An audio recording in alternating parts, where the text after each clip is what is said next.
Hello! Hi, everybody. Welcome back to our second episode of Science Happy Hour during Science Week on Twitch. Woo! Woo! It's been a really fun week. I hope you guys have been watching all the cool stuff that they've been putting on, and thank you guys for hanging out with us as well. Hey, Wicked Kender, welcome. Thanks for tuning in again from last night. You came back! Yeah. Yay! So we're back for our second episode. We have a new panel of drunk scientists tonight. These are all repeat people if you've been watching, but if not, they will introduce themselves again. We're veterans. You guys are We're veterans up here, veterans, I want to say. But tonight we will be talking all about evolution.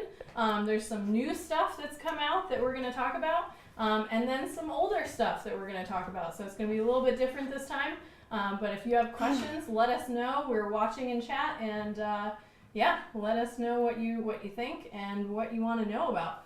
So with that, I'm Kate, by the way. Hello. Hi, I'm Kate. your host for the evening. Hey, Kate. After this point, I will be off camera running everything and watching in chat and everything. Still talking with you guys. And with that, I'll let them introduce themselves, and we will get started. Go for Sarah, it. go first. Okay. I'm Sarah, and I will be the resident evolutionary biologist in tonight's discussion. You want to say a little bit more, but let the people know who you are? What's your favorite color? Orange. Okay. Actually. Yeah. You can stay then, yeah. I guess. What else should I say? What do you study? Oh, I'm getting a PhD in human genetics. It's pretty badass. Cool. My name is Ruth. I am getting a PhD in evolutionary psychology. If you haven't heard of the field, it's relatively new, so it's not really widely known. It's generally the study of the evolution of human behavior. So just as our physical bodies evolved, so do behaviors that solve adaptionist problems. Specifically, my research is in risk-taking behaviors. This is so thorough. Yeah, last time Kate yelled at me for not putting enough information. Let's throw it out. Yeah, this is our intro. So now really I want to allow people to stalk me, apparently. And this is Cronkosaurus. He's getting a PhD in being awesome. That's right. Nice. I'm Scott Trantina, chemical engineer, math enthusiast, Star Wars expert, purveyor of fine puns, only the finest puns. Only I the would finest. like to say. That is a lie. Riddle solver. A riddle solver, resident riddle solver here. Yes. And flip side cracker and enjoyer. He just right. bought me the other day. flip side cracker aficionado, because they really are the best crackers. That's what I ever tasted. And only person up here who doesn't know fancy biology words, so Yeah. that's me. Well, that's all I got here. Sarah and I ostensibly know fancy biology words. Well, you can say fancy biology words and they'll sound real, even if they're made up. All right. I can't do that. Challenges. I know, right? Need to come up with a word. So that's us. Cool. Yeah. So we got some people on chat joining here. Looks like my friend Jake from Illinois. Shout out to Jake. Hey, Thanks Jake. for watching. Welcome, Jake. Glad to hear you. Yeah. Dank puns. He does not have dank puns. Maybe he did when he lived in Illinois, but not since we've lived together. So Yeah. The chat thinks Scott is cute. What? Yes. Scott is. Somebody said that. Scotty too hottie. This is Scott's friend. This is not Yes. okay. I didn't. It wasn't me this time. It wasn't me who said it. So it's objectively true, I guess. Yes, it's true. Can't argue. I'm kidding. All right. Oh. Well, welcome. What are you rough. guys drinking tonight? I'm drinking Widmer Brothers Hefe Hop Fruit. It's all right. What's Hop the fruit fruit. in it? Yeah. Grapefruit. Oh, okay. It's like a mix between a Hefeweizen and an IPA, and it's all right. Okay. Resounding review. You know, I've had several of them. Yeah. I continue to drink them. You know. There you go. So Yeah. that's good. Yeah. I'm partaking in La Cumbre Brewing Red Riot, which I Yeah. believe is a rye red IPA. I think that's what Real it tastes good. like. Yeah, at least. it's a red IPA. It's pretty tasty. It's in a large can. It says And it says it's a Burqueño red ale. What's Burqueño? Somebody from Albuquerque. Yeah, so someone from Albuquerque, which is I've where never we heard are. that. Yeah. That's the first time I've heard that. You're a Bacterium I now. guess I'm a Burqueño. Burqueño. Wicked Tender I'm wants gonna to say it like that, later. right? That means I'm a real Burqueño. Yeah, that's Burqueño. Yeah, Please yeah. stop talking. Wicked Kender wants you to sing the lumberjack song. I would if I knew what that was. I'm a don't lumberjack know. and I'm okay. I'm a lumberjack and I'm okay. Oh, is that from that? What Monty Oh. Python. I Yeah. work. Oh, is it Monty Python? No, I Ruth, bring work it all home night for and us. I sleep all day. Yeah, I don't know Yeah, that. yeah, I Never know heard it that before. one. Yeah. I don't know the rest of it. It's because of my shirt. Yes. Non-lumberjacks wear these shirts too. Engineers can I'm wear pretty those sure shirts engineers Let's be- can wear If these they're shirts. hipsters. Sure. Just saying. All right, Sarah, what are you drinking? Oh, I'm drinking an Imperial IPA from Firestone Walker Brewing Company called Leo versus Ursus. I am Yeah. also drinking part of that. Stars. Well, she's not looking. And I I've Delicious. partaken too. And I yeah, did I had some too. I actually. did actually invent a drink tonight, which is Ooh. half whiskey, half beer. Although now I'm pretty sure all the whiskey's gone. But it started out that way. And I don't know if anyone's ever done this before. What do you call it? Never. It's never For been good done. reason, yeah. What do you call it? What's your name for it? That's to be determined. Mommy's medicine? No, that's terrible. No, we need to come up with a better name for it. Mommy's Let me- medicine. Let me Love taste it. Well, I think there's no whiskey. I think it's just beer now. Well, But there was whiskey. we can solve this problem. Is though. this like a spoonful of whiskey helps the beer go down situation? Something, it came to me in a moment of inspiration and I don't hate it. We're going to talk about science eventually, I swear. Yeah, It's gonna It's happen. true. It's Okay. true. We just need to Let's get get warmed going. up Maybe. with our All right. beverages. Well, let's start off with our first segment then, and this segment is called hypothesis testing. Woo! This is a segment where our panel of drunk scientists are going to take some mystery liquid in an Erlenmeyer flask. This? Gotta cleanse the palate. here. Yeah, cleanse that palate. Make sure you've got your best Oh, yeah. hypothesizing Here, you want tongue to? ready. Sure. Wait, I don't know how this I works. can So do wait, that. I So just, yeah, so it's a mystery liquid in an Erlenmeyer flask, and we're all going to go ahead and take a sip, smell it. Ooh, Make a hypothesis. okay. Before you take a Yeah, sip, you make a gotta hypothesis make a first. hypothesis about what it is. Yeah. You need Make to some swallow the observations. stuff you are already Yeah. drinking before you drink that. Make a hypothesis, either a true one or a silly one, whatever you want. well, I'm hypothesizing that this is red wine because that's what it is. All right, way to be like Boring. I don't know how this works. Someone show me how this works. Scientists come Alright. up with Yeah, let's exciting start with hypotheses. Scott, yeah. Oh, That's We're- their- I hypothesize that this is really bad red wine, or I don't know, maybe it's the blood of one of the dinosaurs among us right now. They are all Oh, wow. damaged. That got dark. They are I real like it. damaged. They all have like a window into their inner biology. Well, like maybe they So- were real, and then Yeah. and then the taxidermy dude came around. I Oh, drained yeah, their sure, blood. Right, exactly. Sure. So yeah, or it could be like oil, from the fossilized dinosaurs distilled down. Could it? It could. Yeah, I get some dark berries, some dark fruit. I think. He's like the only one who doesn't know wine, and he And- just showed us how Yeah, hardcore. I'm just saying where it's got I'm like, it's blood. a pale complexion, an upturned nose. You don't. I Okay. think it's been aged on Flipside crackers for at least 3 Yes. weeks. A handful of Flipside crackers. Yes. Some kind And then of sift it out. spiced wine. Yeah, that's what I got. All right. Are we doing it? Yeah, go ahead and take a Okay, sip. I'm scared. Nullify or Mm. fail to reject your Ooh. hypothesis. Yeah, it's wine. It's wine. I think it's wine. Yeah. It's pretty good wine actually. I'm not a big wine drinker, but that's It's I enjoy it. it's like so tannic without having any body to Right? back it up. It's true. Extra It's- tannic. I can't, and I love tannins, and I Yeah. can't do that. For the non-wine drinkers in the audience, what does tannic mean? Tannins are the things in wine. know It's some part more of the of that, skin. actually. They're a compound in the skin of a grape. that it's kind of the astringent taste of wine. So like if you, pucker. yeah, exactly. You take a sip of wine and you're like, that is the tannins doing that. Sometimes they can be totally lovely.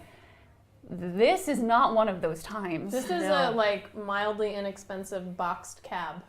Oh. It's better than some of the other boxed cabs Sure. that I've had, Sure. but it's still a boxed cab. So you know, but I it's, can't you even know, drink it's an and spill okay, water. You It's know, pretty everyday. smooth. It's kind of. smooth. It's got a little buttery finish to it. Yeah, for sure. It's those flip sides coming through. That's right. Look, it's those flip sides. That's the butter cracker part of the flip side. Right, not, right. not the pretzel. Right, Yeah. it's the cracker Yeah. half. Do you get the salt on the back palate at the end? You get know? a little bit of sea salt, Yeah, I yeah. think. Some There you go. from some artisan sea salt. Wicked on those. Kender had a great comment. Like a true sommelier, he's just making crap up. There we go. Yep, you that's Spot on. yep. All right. Fortunately, before science we doesn't like actually get started Thank into God. the main content, Wicked Kender actually has a question. Yes. As someone with gluten intolerance, what's the evolutionary biology behind this? Do you guys know anything about this? Behind gluten I intolerance. do. That's a good question. Do That's you, a good Sarah? question. Sarah? I do know a little something about this. Let's So, talk about Will you it. impart this knowledge upon us, or are you just gonna say you know and then be like, fuck y'all? the end. That Yeah. knowledge stays with me. The follow-up is, I forgot to mention, is the wheat different today, or is it something about humans? That's It's different? something about human. Well, so I'll say the like two little things that I do know, and like maybe this isn't the full story, and someone knows a lot more than I do, likely. But I was reading somewhere that in the 1950s, which wasn't even that long ago. In the 1950s, it was something like 1 in 10,000, wherever the study was done, probably Americans, had, I already have a question. yeah, But sorry, finish your thought. it was like 1 in 10,000 Americans had gluten intolerance or celiac. So is that really 1 in 10,000, or is I'll that get to that. undiagnosed? Okay, Yeah. gotcha. So what people were aware of was that around 1 in 10,000, I think, and don't quote me, I think that's some number, something around that, had a gluten intolerance or celiac disease. And then today it's something like 1 in less than 100 people have celiac or gluten intolerance. And right, this could be explained by lack of diagnosis. Back in the day, people weren't being diagnosed with this as a disorder. They were living with the discomfort that came along with it, and probably in general eating less gluten than we do today, less processed wheat. Sure. But anyway, so that's just like a interesting fact that I came across. But the human species has not been eating wheat for a long time at all. It's been like in the history of our species, it's been like just Like 10,000 years or something? really, really small percentage of human history, I think starting with the ancient Romans that were able to, because you can't eat wheat unless it's processed. So the foods humans were eating, meat, many vegetables, fruits, obviously you don't have to process them, you can just eat them. Wheat is not one of those foods, you have to process it. So the technology had to come first to process it before you could eat it. So the human species evolved for tons and tons of evolutionary time to not have to digest wheat. And then all of a sudden, wheat exists and we can make breads and pasta and whatever. I thought with wheat though, So processing it just meant for the most part like grinding. Grinding it. Yeah, right. But grinding it into, I mean, if you're grinding it into just like a floury Yeah, mush, like right. that's probably not going to make a huge percentage of your diet. You have to collect an awful lot of wheat Sure, to do that. yeah, right. There's a lot of like processing that goes into gathering wheat to eat. Once that becomes more like the technology, like so to the- speak, sure. gets better. Okay. Sure. You So can more like eat the it in agricultural larger- technology Yeah, rather so than like like a there food was- science technology? Right, you and mean? so Okay. like, I mean, ancient Romans had bread and they ate bread. So they would be eating gluten, consuming gluten. But the human species as a whole was ill adapted to, like they didn't have any reason to Sure. need to Sure. digest this. So some could, some couldn't. And then through, neutral processes that led to who we are today, Sure. there are people that can and cannot Sure. digest gluten. So you are, whoever you are that can't eat gluten, you are probably not a descendant of an ancient Roman. There you go. Or, I mean, Could be, but just Or like you're- a real you're- sad you're- ancient Roman. Yeah, your ancestors also could not eat gluten, so you're not alone. Like, don't worry about And that. and there's a lot of other people who can't eat And gluten. there are a lot of others. So I feel for you. I'm sorry. Yeah, that's a bummer. I'm a dairy challenged back here. I'm allergic to it, not just an intolerance, and it's kind of the worst. I Yeah. can't. Yeah, I would rather eat dairy than gluten, like Yeah. any Ooh, day. I don't know. I had a gluten-free I don't know. scone today that was like bomb. I would rather Did not not miss the gluten. choose Now, and like- just I'd rather not. eat Yeah. all the things. How to make it work without whatever gluten, dairy. That's not true for dairy, because anyone that's had fake dairy shit, that it's not cheese. I'm just gonna throw that out there. It is, Yeah, it's I- not. it It's is I plastic. have personally It's heard plastic, you say plastic. that almond or cashew cheese is really good. so. really good, but not anywhere even close to the same plane as real cheese. So sad. We have a comment that says I can't hear us all of a sudden. Is that? Oh yeah, that's me. My bad. I was muted. Oh, okay. Sorry, All right. I'm Okay. dairy challenged. I forgot to unmute myself. So anyway, that's what I was saying, and I don't think you heard me. But anyway, non-beer drink. Oh, My that's right. Yeah, you bad. can't drink beer if you. Oh, can't. yeah. Although there are a Yeah. lot more breweries that are embracing the Yeah, no, the like the low gluten-free. gluten Gluten stuff, beer, yeah. no gluten Yeah. beer. But you can drink other things. everything else. Yeah. But it's sad. I We have can heard find that something you, for you You can to drink drink. whiskey Right, whiskey because it can doesn't be- actually, like the distillation process removes the gluten. Sure. So that's silver I lining. didn't I know. guess. I learned a thing. Yeah. You could drink like sake, right? Because that's rice. Yep. That's rice brewed, Yeah. so Yeah. it doesn't have any Yeah. gluten in it, and sake's good. There you go. Yeah. Liquor for the win is right. That's right. So. Liquor for the win. All right, cool. Good question. All right, real quick before we move into the full content, our buddy Classy Bathrobe is here, and I just want to give him a huge shout out because Classy bathrobe. Hi, Classy Bathrobe. he drew What's us up, this lovely dude? drawing that is above you right now. It's It's actually above me? covering you slightly. Sorry Aw. about that. But Aw. it is a lovely Here. depiction of when Science Happy Hour goes wrong. And it's us sitting at a table. One of you is wearing a top hat, and it's really nice. And there's a gun and a sword and all sorts We of need fun more stuff. of that, I think. I on the wish show. I Do we could have any see top it. hats? I wish I could We need, see it. Yeah. the space episode, we had those astronaut helmets, It's which are pretty true. cool. We Yeah. really need some. I have a sombrero so made to speak. that looks like cheese at home, so Oh, we could, yeah. we The could wear cheese that head. sometime. The Make cheese that head. happen. I have a Darth Vader helmet. I have of a course. diet episode on the docket, so we'll do Perfect. that. There we go. Yeah. There we Like go. a paleo diet. Any shaming? diet. It's about all kinds of stuff. Yeah. Paleo diet. We can talk about that. We can certainly talk about that. But No anyway, slut shaming. All right. we loved this drawing, Classy Bathrobe. So thank you. For Thank you, doing Classy that. Bathrobe. Thanks. So Awesome. and thanks for watching again. You are our loyal inertian friend. So Yes. anyway. Okay. All right. So let's get into our main topic for tonight. So our next segment is this day in science history.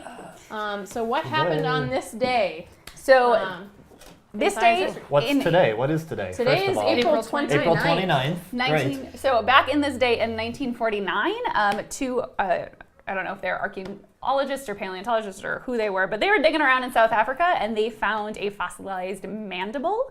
Mandible. What's a mandible? What's a mandible? Mandible is like Jawbone. part of Yeah, this it's area. the This- bottom down here. part of This your thing? jaw. Yeah. Part of this area. Part of this area. So like do this, like you're No thinking one's really really, hard. no one's really sure what a mandible is. It's their some, jaw. What is something like that. What is a mandible? So that's your mandible. Think about that. The lower one. part of your jawbone. And so they found this thing. They originally thought it was part of a new species, which they named Talanthropus capensis, but later turned out that it was actually a Homo erectus bone. Homo erectus is one of the Hominid species. exactly part of our Yeah. part of our genus. There's a Ancestors photo above to your head, humans. Ruth, Right? of the Homo erectus. Humans. Oddly enough, though, missing its mandible. It's just of the cranium without the mandible. Oh, All right, man. fair enough. Man. There weren't that many royalty-free stock photos that I could get for this. All right, Sure, fair right, enough. right. In Fair my, enough. my defense. Yep. Well, so the mandible is the part that's missing. That's why you were highlighting There it, right? you go. This was Yes, the hidden part of the totally- face that Totally fit in. legit decision that Yeah. was made ahead of Yeah. time. Yeah. Yes. I buy thank it. you, Ruth. Nice. Thank you, Ruth. I buy it. Great artistic license. That's right. In this show. Yeah. Cronkosaurus believes. Really a chinspiration to us all, I Oh. would say. Oh my gosh. Oh. Okay. Too Oh, this is just the beginning. God. This is. Okay, all right. All right. Okay, let's just move on. So that happened April Yeah. 29th. Cool. That was cool. Yeah. So that's a piece of human evolution. So just real quick, so Homo erectus is one of our hominin ancestors. Crunkosaurus Got too is crunk. getting crunked and falling off the shoulder. Oh, That was no. sad. Yeah, why? So, whatever you can come up with for this, based on your knowledge of Homo erectus, why is Homo erectus a particularly important piece of human prehistory? So Erectus, or Homo erectus, was literally named because he was upright, fully bipedal. And we are really unusual in the fact that we're like that. We evolved as quadrupeds in the trees. You look at our closest evolutionary relatives, chimpanzees, bonobos, gorillas, all those other great apes, and they are all quadrupeds still. So Homo erectus, one of the really big deals was finding this other Homo lineage that was fully upright, and then being able to date it and try to figure out when our lineage became. So question, erect. where? Yes. So we're Homo sapiens, right? Yeah. So where on the tree is Homo erectus in relation to us? They're not. Are they our immediate? I don't actually I know that, don't know. to be Oh. honest. They Oh. were on a Like separate parallel trajectory. branch. Yeah. Parallel branch. Okay. But they were around like 2 to 3 million years ago, and all throughout Africa. So you see them in South Africa. This one was found in a really important site in South Africa, and you see them up north as well. Am I screwing this up? Can we fact check? Well, no, this is right, but I'm pretty sure that as far as we're aware, Erectus is the likely candidate for being a direct ancestor. It would be Okay. Erectus So- and then Neanderthal. Sorry, not Heidelbergensis would be the closest Right, one the after closest that. one. Okay. That would then have given rise to Neanderthals and. Gotcha. Sapiens. So Wow. since So- Ed isn't So Ed mic'd is up, our, Yeah. if you guys remember Ed from our CRISPR episode. Who could forget Ed? So it's been a really long time since I've done this stuff, but yeah. So Erectus might be the candidate that actually started the lineage that we end up being on, but is there's some intermediary steps, obviously. But Erectus was also the first to leave Africa, potentially, right? yeah, Yeah. as far as I know, yeah. And So, which the is fossils have been found crazy Everywhere. all over the place. Yeah, they're all over the place. Like if you've heard of the Java man, found in Yes. Indonesia, he was Homo erectus. So it was one of the first kind of like hominid fossils found back in the day in like 24 over or in something. Indonesia. Right, and so everybody thought for a long time because of that, because you're finding these fossils everywhere, particularly in like Southeast Asia, that might have been the birthplace of humanity in quotations. Obviously, recently that's kind of switched to out of Africa theory, where Most certainly is. Yes. Okay. Yeah. Can we Yeah. talk a little bit more about the out of Africa theory for those of us who might not know Sure. as well? Yeah. So the big question in our lineage in Homo sapiens is like, where the fuck do we come from? Yeah. Not only are the people our ancestors before us, but like literally That's real where? deep. That's real deep. Really deep. No, but seriously. But yeah, but really, Like, it's from whence it's you what we're came? trying to find out. Yeah, exactly. So the out of Africa theory, and again, they talked about the word theory on the show last night. If you were watching, Yes. theory means not what you probably think it does. Yeah. There's a colloquial meaning of theory and a scientific meaning of theory. Correct. So. Yeah. So scientific meaning of theories mean like this is really well backed up. This is as sure as you can be. So the out of Africa theory is that actually Homo sapiens started in Africa, and then Subsequently populated. yeah, the globe. exactly, it spread everywhere from Africa. So they're- did not evolve independently in different parts of the Right, globe. so It that's was called a single multi-regionalism, Sure. and unfortunately it's been used in a lot of like racist theories of human evolution and Yeah. that kind of thing. But it, as Sarah said, almost certainly did not happen that way. We came from Africa. But anyway, the point that I got off on this tangent from Homo erectus is that he and she, assumedly, Yes. They. found everywhere. Yeah. and all over Asia and Europe, and they were around for a long time. Like as Kate said, it was maybe like 2.5 million years ago when we first found, we first found the bones. We've found the oldest bones are from like 2.5 million years ago. Back in the day. But they were. So we have time to that machines, time and we period. usually go back to check out. They've what also happens. like bones, Homo erectus bones have been dated as recently as like 70,000 years, which is. I mean, that's a Well, pretty sure. long Some of time them for a stuck species. around. Some Right. of them yeah. hung out while all the rest of Right. them were dying or Right. something, right? So they could have, I mean, depending on ones. when you want to believe that anatomically and behavioral modern humans popped up, like we probably were living concurrently with Homo erectus as another hominin species, which is cool because Totally rad. we don't have that. We're the only hominin species. Like, Yeah. so Today. what's the, like, what are the main differences between Erectus and Sapiens? Because species is like Brain more, size, species is stature. a, Huge brain size is a big one. Brow ridge. Stature. Brow Yeah, ridge, so okay. someone actually commented on the brow ridge of the the erectus that we have in the photo. Nice. Which I wish you guys could see it, but oh yeah, they got those big, huge, those big brows. huge brow ridge. Right. That's Yeah. a big one. This theory is Um, solid. There's also another thing called post-orbital constriction, which is basically just a fancy way of saying behind your eye orbits, your brain case, which actually is holding your brain, is constricted in a way. There's sort of a narrowing there. And so that's also something that shows up in many hominin It's irrelevant. species. What? Yeah. that's nice. What do we want? A time machine. When do we want it? Chat people need to It's stop. irrelevant. They need to stop making so many entertaining comments. Yeah. Because Because they're up showing us on our own Yeah, show, really, and I right? will not have that. we're just going to start reading them as if we said them. Yeah, right. If you keep doing it. Except people who are watching this can see that they said it. Damn, you're right. It's true. Yeah. It's not a perfect system. Unless you write trademark after your comments, I Trademark, will right. appropriate that. But yeah, anyway, so those are a couple of the differences, but the brain size obviously is a big Which one. factors Sure. into the article we'll be Brain talking That is about very today. true. Yeah, That's yeah, very yeah. true. Interesting Yeah. segue. But, So- I mean, Does it? It does, Oh, yeah. It okay. talks about the human brain as a spandrel. Oh, it does. Yeah. Mhm. Okay.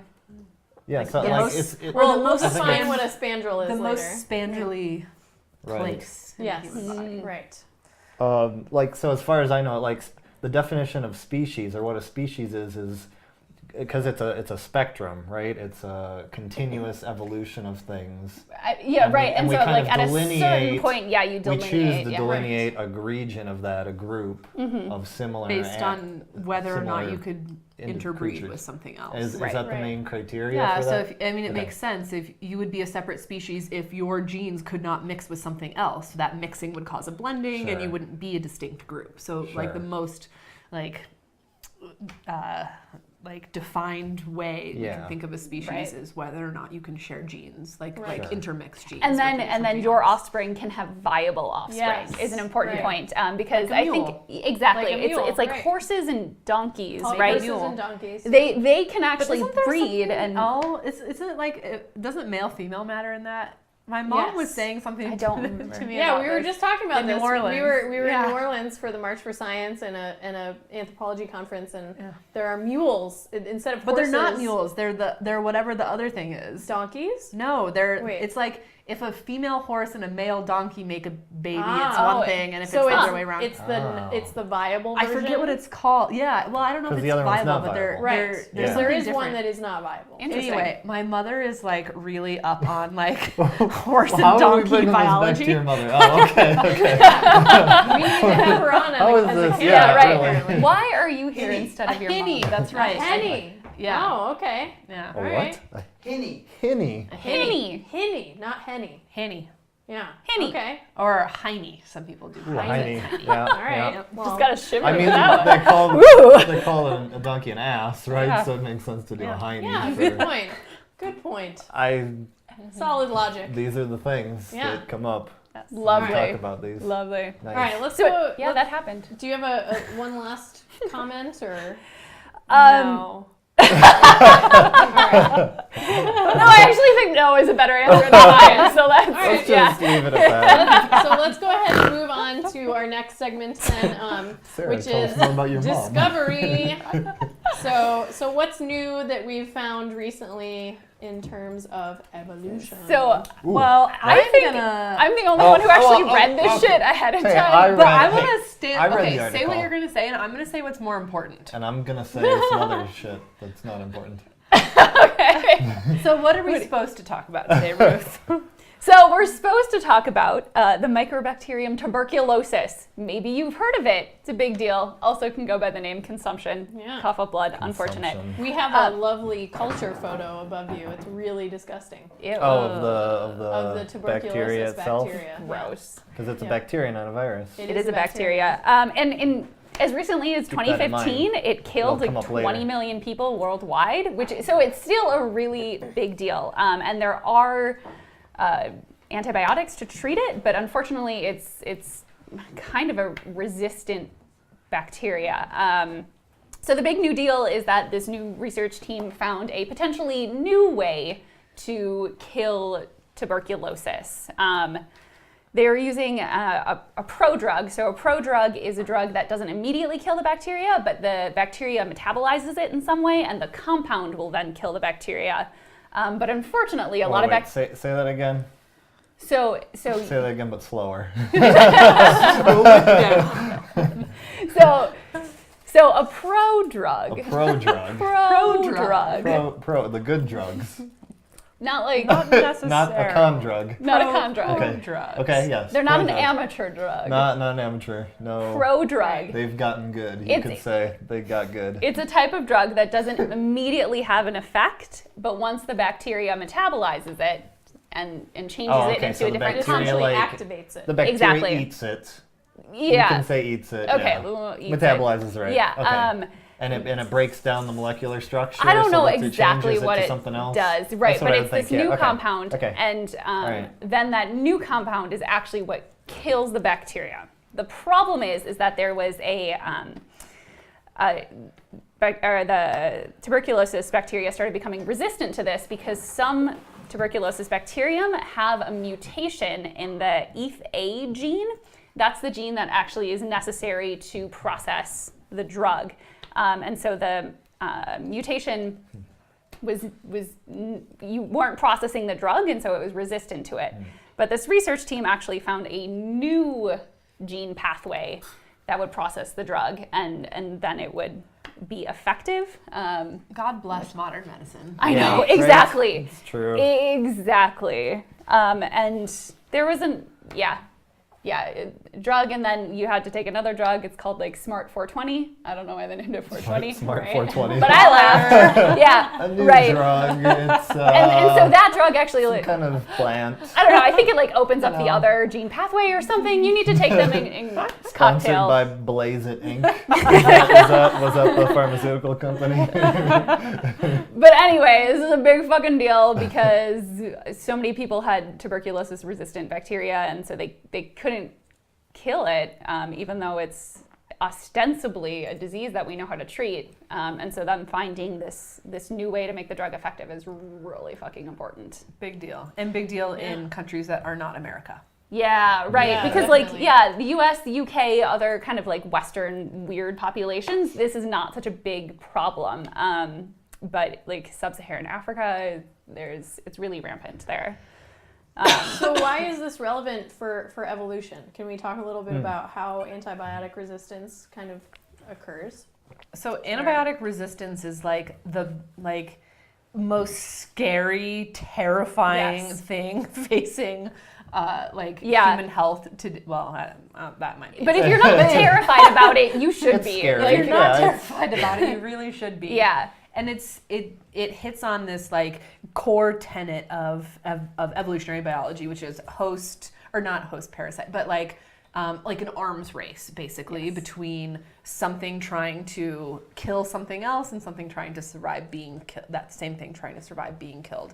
So as we develop antibiotic drugs to kill bacteria is simultaneously evolving mechanisms to avoid being killed. by said And this is antibiotic. not a And it's just magical this process. Yeah, It's just that's a that good the bacteria that aren't killed by the drug are the survival ones. of the fittest. Exactly. They have a mutation, whatever, that makes them resistant. And so only those bacteria survive when you get a dose of the drug. And We so have a lovely infographic above you. Is this Ooh, the one cool. from Facebook with the I love this where graphic. the different and cell it or- spreads. It's so cool. This is so I cool, don't and know this one. everyone should go like download this and watch it and like show it to your friends because it's that cool. yeah. Oh, And if- maybe I don't have that same one. But So there's Okay. there's well, one then you look can- for that one. I think it was done. I don't know if it was done by one of the main universities, Harvard, MIT, somewhere big. Did I forget? And they basically set up a giant petri dish, like huge, and it's set up to look like a football field where Yeah, there it were looked these like different. a football field or like a along- foosball table or some shit like yeah, that. it was about the size of a foosball table or a pool billiards table. Yeah. And divided into maybe 5, not quadrants, but whatever that would be, 5 segments. And they, on the far ends, they started with bacteria, or each segment was a different concentration of antibiotic, and the middle one being 1,000,000 times concentration of this antibiotic, which would be like totally deadly to bacteria placed in it.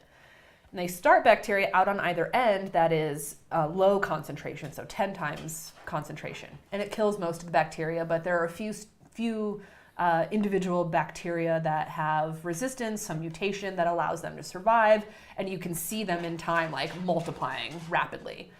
As they multiply, they spread into the next quadrant, which is, 100 times bacteria, antibiotic, et cetera, et cetera. Right. And So eventually, ostensibly, this quadrant should be able to kill them off. and you see but them because of like rapid subsequently evolution- evolving and Yeah. working their way into the middle, which is 1,000,000 times concentration.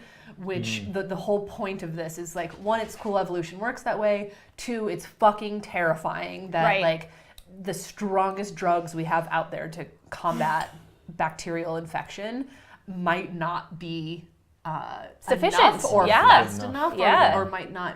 Like bacteria are evolving faster than we are designing drugs Right. to Sure. kill them. Right. And so that's why we shouldn't be taking antibiotics as often Right. as we do, because the more Right. exposure that bacteria got a have dog to in here. antibiotics, The more likely they're to the develop more- a resistance. the more opportunity for. We got some dogs going on in here. All right, They actually got out. Hi. Oh my goodness. all right. We're distracted from our science Martha. talk. Hi, Martha. Oh my goodness. Part of the... This is part of the show. Look at this. Oh, Dog wait, break. I want to pet a dog. Dog break. Oh, Little mangy hi. Yeah. Good boy, Hobie. Yeah. Yeah. Okay. Cool. I'm really glad that they came to the front door after they escaped. I know. Hope you They're guys like, enjoyed at the that. front door, like, I want to come in. Yeah, right. What good dogs. Yeah, they didn't run away. Martha ran back outside, I think. So, All right. That's a little Anyway, bonus for our viewers. So- yes. Some Continue. puppy. The whole Puppy point break. of all of this is that antibiotic resistance is a scary fucking thing that's happening. Right. It's also a beautiful example of the way evolution works. Survival of the fittest at its finest. Yep. All right. Yeah. Perfect. Good. Very nice. Somebody put a bunch of dog emojis. Wait, does my mic need to be turned up? Yeah, we fixed it. Oh, who's hose beats? That's Grady. Oh, that's great. Those are, I'm like, those how are did they know my actually, name? secret messages that just come through to me. Oh. So you just can see them. Oh, I Oh, okay. So they're not actually in chat. But anyway, yes, dog break to relieve thought of bacterial apocalypse. Bacteria Yes. apocalypse. Yeah. Well It timed. was definitely planned. Yes. Ooh, I have Yes. a question. Do you, or did it just come from chat right now? No, it didn't come from chat. I Okay. just thought of it. I think Okay. it's Oh. a good question, actually. What was the good question? I haven't said it yet. Oh. Is this a concern with viruses as well? Ooh, Do we yeah, have an absolutely. yeah, Absolutely. absolutely. Okay, but So- we just don't have good ways But to not treat for viruses. antibiotics. Really? So yeah, Right, so 'cause- like AIDS, HIV is a virus that Yeah. causes AIDS. We don't have. There's no like the way we have an antibiotic that is antibacterial, kills bacteria. We Right. don't have antiviral medication that's at the same level. Viruses Sure. are much harder and more like Much more complicated. much more complicated, I guess, to treat. Interestingly, and I only care about this because I'm a geneticist and a human being. Well, Bacteria. I'm one of You those say things, so. so You say maybe so. I'll be excited too. You are. So the way that we are concerned about bacteria harming us, bacteria are concerned about viruses harming them. So bacteria have an immune system that fights off viruses, that's in a coevolution battle with virus. Up.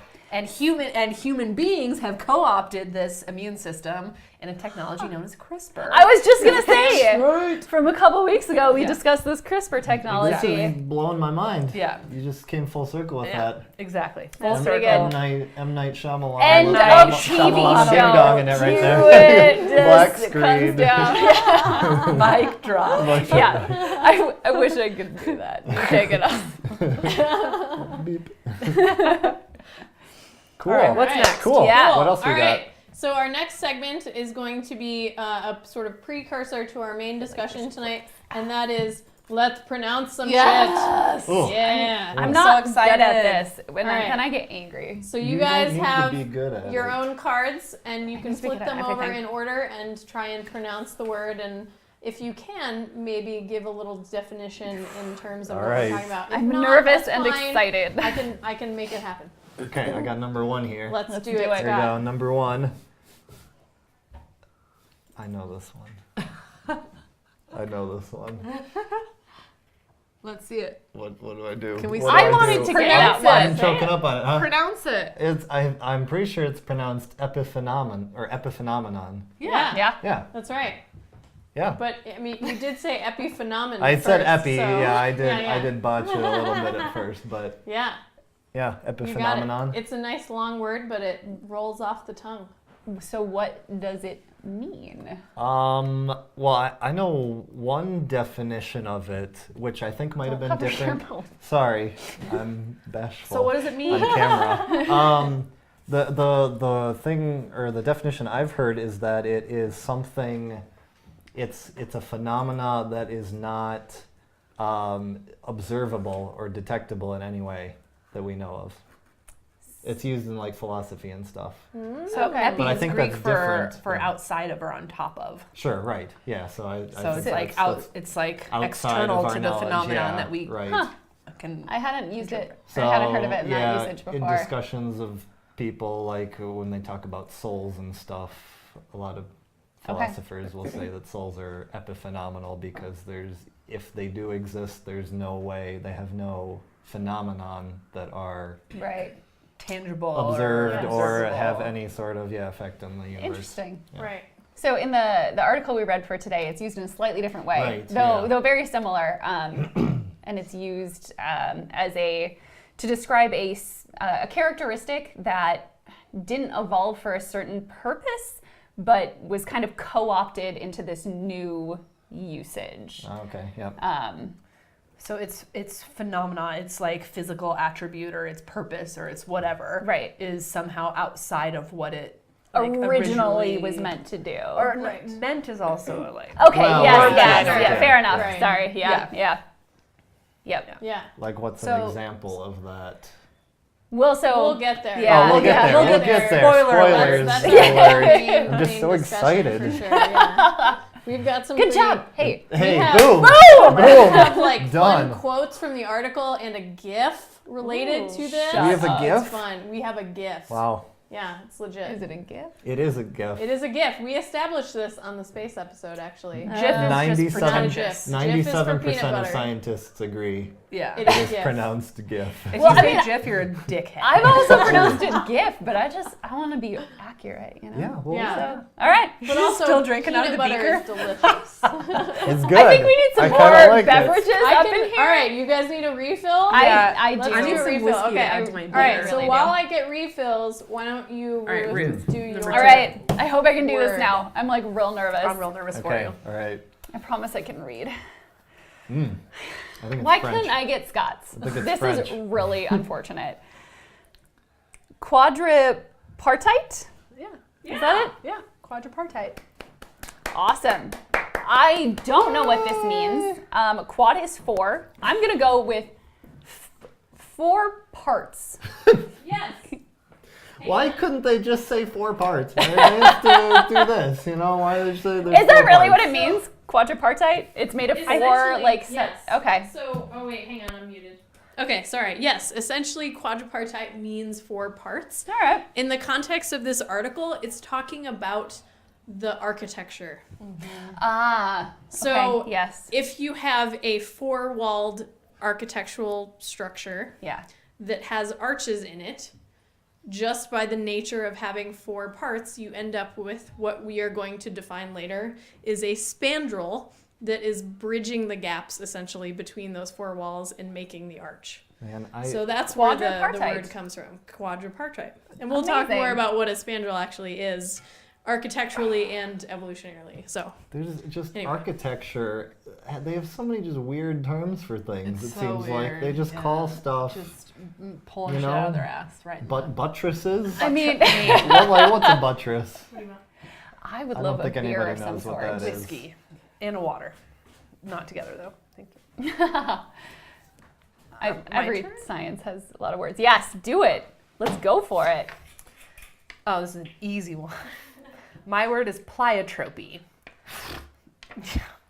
So easy. So define it, Scott. Yeah, I don't know what it Pleiotropy. means, but I don't. It's not easy. To be fair, That's I my was point. like kind of planning on putting Sarah in the middle, so you wouldn't have gotten this one. Yeah, this is a gimme. Just because this is a gimme for Yeah. a This is a geneticist. gimme. This is a but gimme. Unfortunate. anyway, Yeah. please continue. So pleiotropy is a word derived from 2 different Greek words that means like many versions of, or like more. I think literally it means more ways.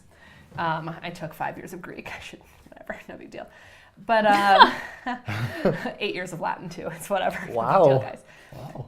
So the word pleiotropy is a term used by geneticists to refer to like one gene that affects multiple different traits or that are seemingly unrelated at times. So you might have a gene that affects how tall you grow and also how big your feet are. I don't know. That's not a good example, but like Eye color and eye foot size. color and yeah, how fast you can run a mile or something like things that are unrelated. So that's pleiotropy. Cool. Cool. Cool. I did not know that word. So we all pronounced some shit really Yeah, We did. we did. well. And then did. answered what it was with varying degrees of certainty. That's right. Boom. Yeah. High five. Boom. Oh, sorry, I totally You forgot get a to. whiskey Hang on, I was for doing pronouncing it right. doing refills. Anyway, pleiotropy is now up on screen. Sorry about that. Oh, it's right Okay. there. If you want to Yes, see what it it's looks there. like. It's there. The Pleiotropy. word pleiotropy. Okay. is Yeah. up? Oh, cool. All our words have been Yep, above our It's head. got an L in it. Yes, and a you've been up T. there, or they've been up there. Okay, cool. You guys went through that a little fast. I'm still in the process of refilling, but Oh. anyway, Sorry. we can that's talk okay. about it That's all some right. more All if right. you want. So let's move on to our main discussion then. Dude, So this is our main Should we event. cue it? I think maybe we should do a potty break before we get into Oh the yeah, event. okay. Let's do a potty break. If you guys don't mind, Yeah, we've been working no, real hard not at up all. here. Or well, yeah, okay. We can Let's do do it. Sarah is already Timing. off. Let's do Sarah's it. gone. Potty break. Potty Sarah- break.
We're back. Yeah. All right, we're You back. didn't even know we were gone. Yeah. Where'd I go? Pardon our bladder filling or voiding procedures.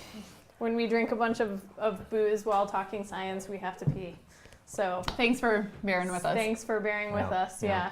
And we had good cake. And there's cake too. Yeah, there's so cake now. You guys are all baked jealous. us a cake. So Amazing. you should come and be in our live studio audience Yeah. for these types of The benefits. That's right. loft on this cake is Yeah? outstanding. Really? You think I- so? Nice. Really, I'm very It's impressed. my It first really holds up. chiffon cake, Yeah, I'm so into it. Wow. I don't know Okay. what that means, but I can tell you it's good. Yeah, it's So- really good. Whatever loft means, I am Really digging good. it right now.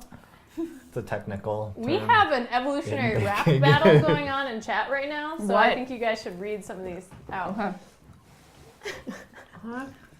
Where does it start? So I got said it. I passing got on it. them I got it. genes, and then Classy Bathrobe says that was a nice rhyme because he said, I've been in and out, I've been chasing my contribution to human evolution around the house, trying to convince him to go potty. Wait, where is That's the not rhyme? a rhyme. Potty I missed, where is the rhyme? like a Yo, mouse. your flipper's so redundant because it's better. I don't know what this means. Yo, your flipper's so redundant because it sputters at the schemes of teeth that peek inside of skin to pilfer at its seams. Whoa! Whoa! What is going on? Your great grandpappy was a goat. Your mama was a stoat. Scott is good cake because My lineage is full of Edina? queens and kings. Damn it, and Jake. full of dirt land. Damn it, Jake. Yes! Exactly. Okay, he's How do not you- technically How do from you ban Edina. people from chat? Because That was We hilarious. can make this happen if That- it's necessary. That was hilarious. Edina is a suburb in Minneapolis that are super rich people, and so they're known as cake eaters, and Scott is from very near there. I believe that's the same face you made when we caught popcorn last week. it was actually the like I am. I took this lovely screenshot. It's on our Instagram. It's really funny. You were just like, I'm I am unimpressed. completely unimpressed right It now. was really great. You should be, because that was a hilarious comment. Yeah. Well, All right. we're glad you're here, Jake. Yeah. Yes. At least some of us are. Yeah. I'm glad. I'm glad. That was kind of a, you were like, except like you're really quiet. It's evil. Observing from far. All right. Let's bring it back in. Let's get back to our main event. Main event. right. Cool. All right. So, Cool. so what is our article that we are talking neat. about today?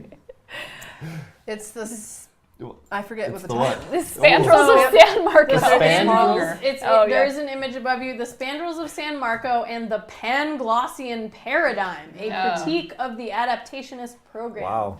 So this is not about the stray dog epidemic in Spain. No, right? you're getting that mixed It That's up. is the not. Spaniels of San Marco. Yeah, exactly. Yeah, okay. I Exactly. fucking knew where that was going. I knew as soon as you said that, I was like, this is where he's going to go. I knew it. I could did see it on say your you face. did. You were like, I was like, don't do it. Don't you do it. He did say he was just getting started. Yeah. so Did it anyway. we were Okay. warned ahead of time Yeah. at least. Yeah. So all right. So just to start this off, so this is a paper from 1979. So it's pretty old, but it's one of the most widely cited papers from evolutionary biology. It's something that pretty much all grad students in an evolutionary field will read at some And point. undergrad. I read this as a high Yeah, school. I read it in Oh. undergrad. Yeah, I for did sure. not read this until today. I've never so heard of this my before. apparently my evolution education super Lacking. lacking. Super lacking, I yeah. mean, Right. so Gould is an evolutionary biologist. Lewontin is a widely regarded geneticist or population geneticist. But like, I think this is very central to anthropology, even though they're both not necessarily anthropologists. But like, it's something that It's is something widely, anthropologists fall victim to, maybe Yes. more than biologists. But like, it's a paper that It's a paper is that's- very central to anthropology. It's a Yeah. paper that's central to like any understanding of evolution, period. Psychology, Yeah. biology, anthropology, Sorry. all the That was a ologies. really disappointing sneeze. But the title itself is like, I think important to break down a little bit. So Yes, the definitely. title includes two terms that like together explain what the entire paper is about, spandrel and Panglossian, which Yes. a spandrel is a technical term for an architectural. Yes. Right, the other one. For an We have a picture up. yeah. The spandrel. So a, Yes. a spandrel is Not a spandrel. has nothing to do with evolution. A spandrel is a term from architecture terminology that means when you have an archway and or a dome structure that you need to support by pillars, there has to be this I don't know. An architecture Arch? feature that supports it. I don't know what you're saying. What? Look at the computer. Look at the computer. Shut the front door. Scott does good cake. What? We're not. Other side. Jake has followed us. Oh, and Matt.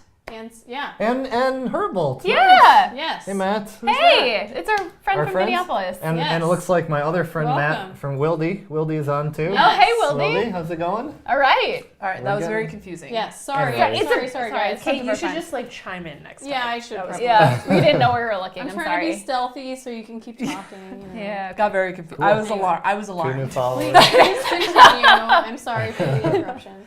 But thank was you guys for alarmed. hanging out. So as we were saying, Anyway. before you so Anyway. rudely Let's interrupted talk about us. technical architectural features. Yeah. So a spandrel That's what we're all here for. is a term that means this like structure that holds an archway or a dome up in place. If you've got a pillar connecting, a domed architecture, you have to have this little rounded bit that Yeah. forms the support. And we have a picture And of that it's- up right now? Yes. got a Yeah, okay. picture of it Okay. up So you're there. looking, you guys are seeing it So up that's a there. spandrel. Right. It's going up. So it's Spandrel. this piece, this necessary piece of architecture that holds up something else, a dome. And we'll get into this a little bit more. And then the other term is Panglossian, which do you guys know what that refers Never to? heard of that before. So from Voltaire. Oh. So Candide Oh. by Voltaire. Voltaire know wrote him. this piece, Candide, that has a character Pangloss in it, and Pangloss is this character that's like hopelessly naive and optimistic, and just kind of has this idealistic view of the world. And so this would have been a reference that maybe during the time more people would have got, but I think today is kind of lost in this title. But I don't know if people in the 70s were reading Voltaire any more than people Some today people are. are. I'm pretty sure Mads read Voltaire. We've talked about it before. All right. So Good job, guys. Yeah. So anyway, the title itself is this really antagonistic title. Once you read the paper, this is like the most bitchy piece of It really science. is. Like it actually has very little scientific merit. I This got article. that too, Like, yeah. It's not actually. There's no science in this No, article. it's basically It's an a critique opinion on piece. all the other right, science. They're Yeah. they're nitpicking and just bitching. And the title itself to me was like, Right. I was like, it's fucking slay, like way to go, like Yeah. so good. Sure, yeah. So they're making a point about people that have this like naivete, this like really kind of romanticized view of evolution, and this romanticized view of evolution finds its outlet in what Gould and Lewontin are calling spandrels. So anyway, someone else can like pick up from there. Yeah. but- Cool, yeah. So the idea is that the point with the spandrels that they were bringing up is that it is a necessary characteristic for the dome ceiling, but it wasn't put in to the building for its own merit. It was there Right. because of the dome ceiling. So to say that was like to have a spandrel was one of the primary reasons, and we need to figure out why there is a spandrel because it's doing all these great things. So you could even step I it back thought- and talk yeah. about like the artwork that Yeah. this. So Sure, That's what I was yeah. gonna say so too, yeah. in this particular cathedral, if you've been to Venice and you've seen the St. Yeah, Mark's it's- Cathedral, Yeah. it's or the Cathedral de San Marco. San Marco, Yeah. yeah. It has this beautiful domed structure that's painted with these like just outstanding images, and that was like that space. These dome structures were meant to be surfaces for depicting religious scenes and Yeah. whatever on. Because to make a dome, you have to also make a spandrel to support said dome. There's now this like extra little bit of space that because it exists, now you can paint on it and Yeah. also put like cute little designs on there. There's a But the little whole- carving and on then the there's- picture that I have that's up. Yeah, Cool. but the whole Yeah. point was to decorate the dome, and so it's like a just so story. Like there just so happens to be this spandrel that exists. Now we can decorate it. And they've got like a depiction of some guy like pouring on each of the spandrels, like some guy pouring like water out, representing a river or something, and it like naturally follows the curves of it. Right.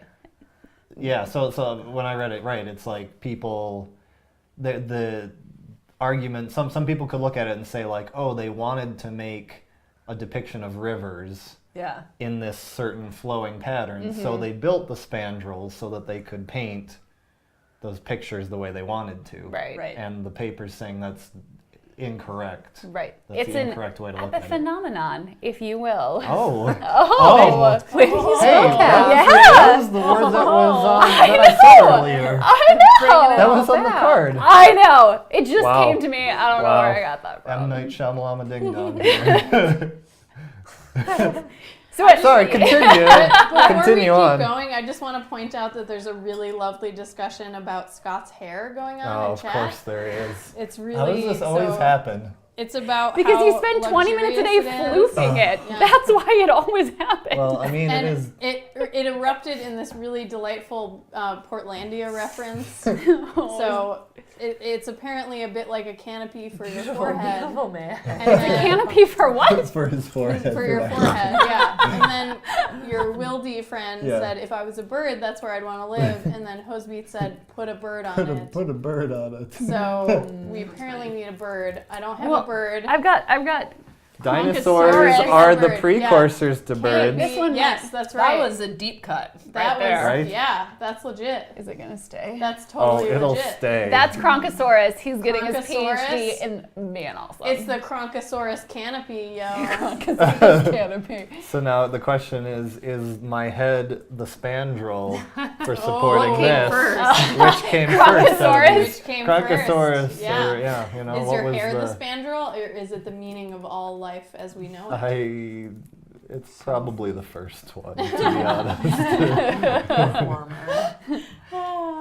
Yeah. Okay, so. Oh, so to bring it back Anyways, to evolution, let's get Okay, back to and this. why Keep why this is a big deal in So evolutionary yeah, why biology. do we care about this? What are some examples of some evolutionary spandrels? How about that? And we have some quotes about this. You Well, give your examples, and then I'll bring in some other stuff. So we should say, like, before this article was written, why did this article have to be written? Because everybody who is publishing in evolutionary biology, I don't want to say everybody. I do this too. Everybody does this. But a lot of people who are publishing Everybody and their moms. are evolutionary just- biology. My mom. We're giving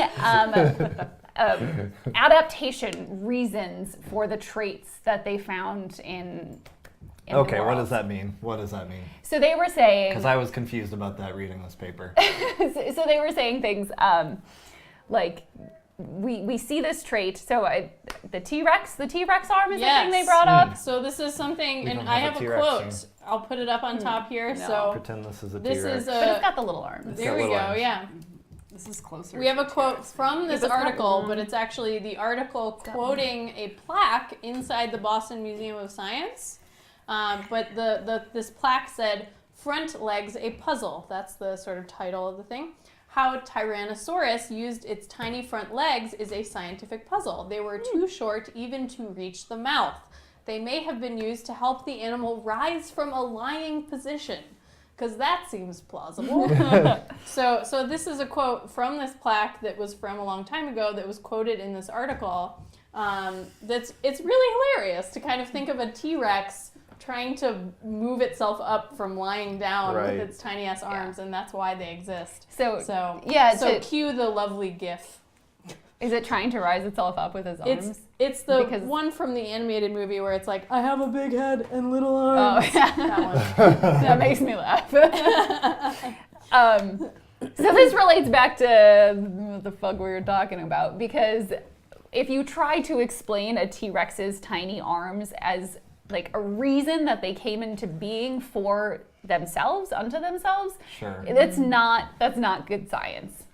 And so everybody But was. it's tempting. It's super tempting. Yeah, it's very We tempting. see the T-Rex, we know it has tiny arms. And so you want to explain you're them like, in some why? way. Yeah, Like there is must there- be a reason. Right. Right. Is there a And reason there must that be, like- evolution It's just too selected much. for tiny arms? Right. Right. Right. Yeah, so it's like hyper selectionist view or adaptionist. Adaptation. Adaptionist? I actually Adaptation. don't. Adaptationist. Adaptationist? Woo!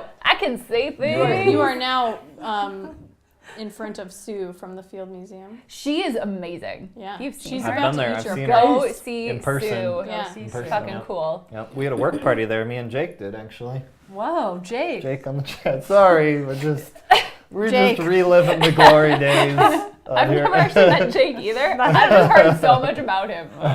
We're BFFs now. Yeah. Anyway, so Yeah, so T-Rexes, sharp So, teeth. so if you're trying to explain tooth. T-Rex's arms from an adaptationist perspective, you're going to try to say things like it used its arms. Its arms are because they could push it up into a sitting position or whatever the fuck that was. But the arms, in all likelihood, were kind of a byproduct of other parts of its body going on. In evolution Which they acting taught, there's like a term which I won't be able to pronounce correct. They use like the German term for like body plan. However you Yeah, say I that. can't say that. Like bow. I'm not going to even try because I'm really Bauschulenplants. I don't think that's what it was. I just made that up. I don't think it was. like bar plan or something. Oh, okay, yeah. Bob Platten or some shit like that. I don't know.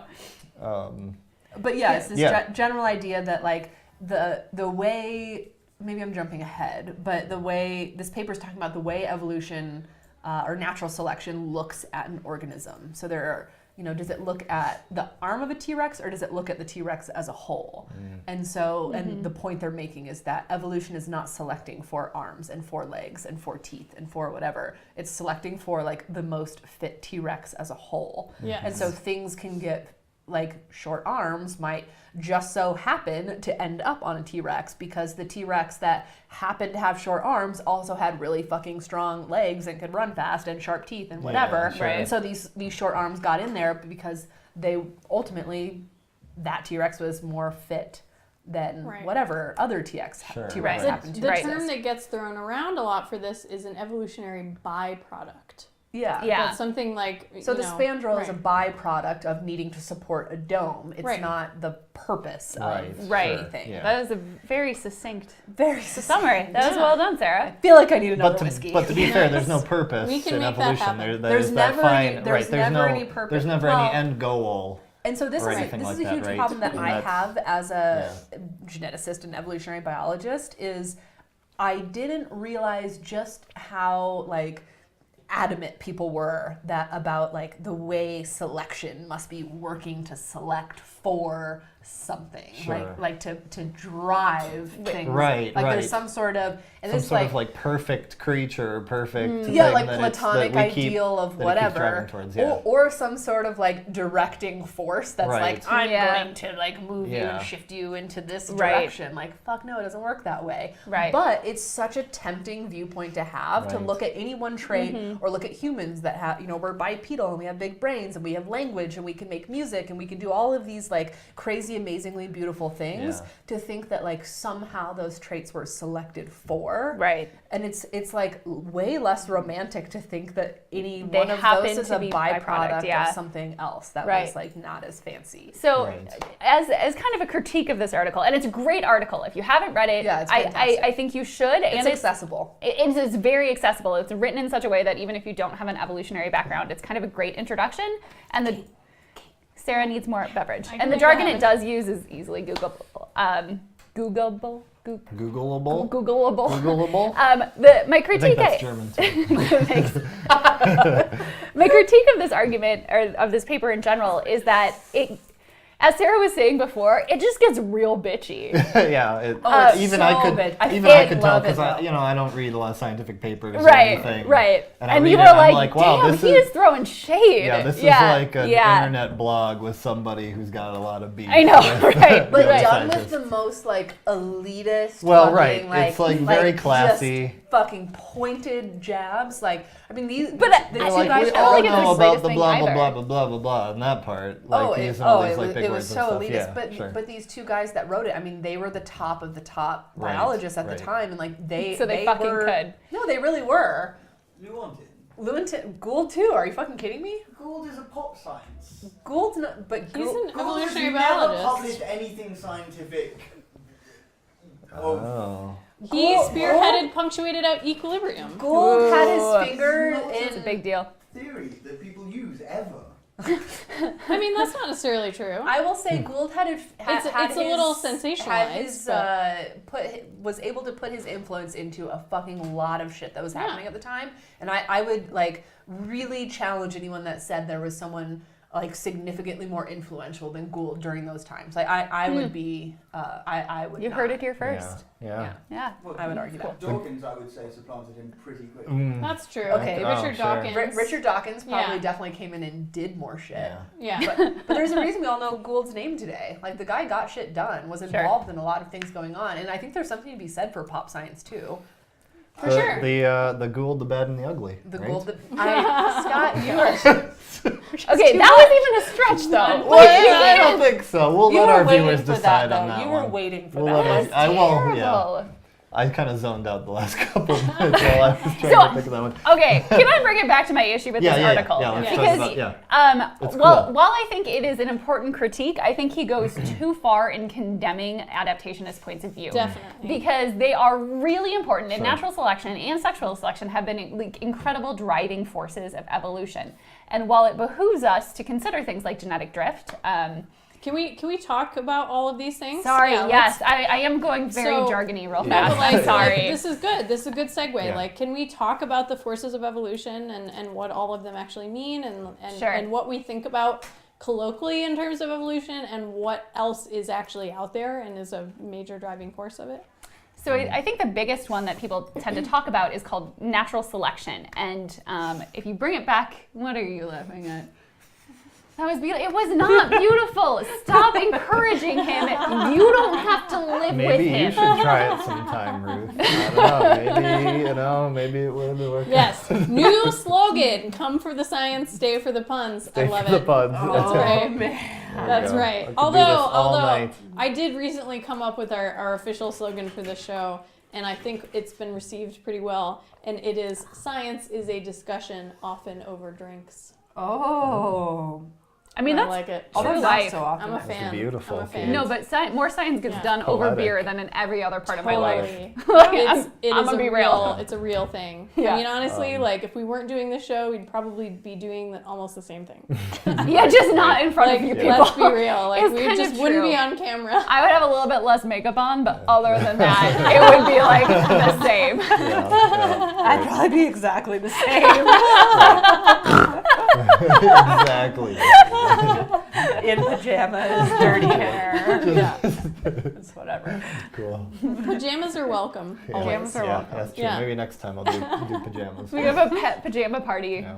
science happy hour sometime. Definitely. But Yeah. sorry, your point before was, if I'm understanding Okay. this, like that they go too far. So like Too far the condemning. adaptationist point of view, saying that like we can look at traits, characteristics of creatures, and say that they were selected for, they had some kind of advantage to the creature, is sometimes right, Yeah. and sometimes wrong. Right. Right. Basically, is what Right. you're saying, right? Right. Their And I- point is that people automatically, at this point in 1979, it was a tendency of people to automatically be like, it was selected for something. Right. Right. And okay, so that sure. was their argument against it, but they kind of it's a pendulum swinging Sure. kind of thing. right. Right. Everybody's adaptationist, and then they make this crazy argument that like nobody should be adaptationist, Yeah. and then we fall somewhere in the middle. So one of the biggest forces Maybe. of evolution is natural selection. So if you think back to our discussion on the drug resistance and how bacteria evolve, the bacteria that weren't killed by the tuberculosis drug, that was a natural selective force operating on them, and it's one of the strongest evolutionary forces that we know of. So my issue here is knowing that it's such a big deal and knowing that it's so strong. I think if you find a trait, you should like rule out a natural selective force first before you sure. do anything. And Okay. that might be just my kind of personal philosophy of science. But knowing that it's such a big deal, I think like finding out whether or not natural selection was operating first then kind of opens the door like, well, was it sexual selection? Sexual selection is another big force in evolution where it doesn't help you For a survive, purpose. but it helps you get mates, and in that way you pass on your genes more anyway. Like Scott's hair. That's exactly why I'm dating him. 100%. Again, I didn't bring this It's up. the hair. Again, this All is not for- me. For sexually selective purposes. Yeah! Okay.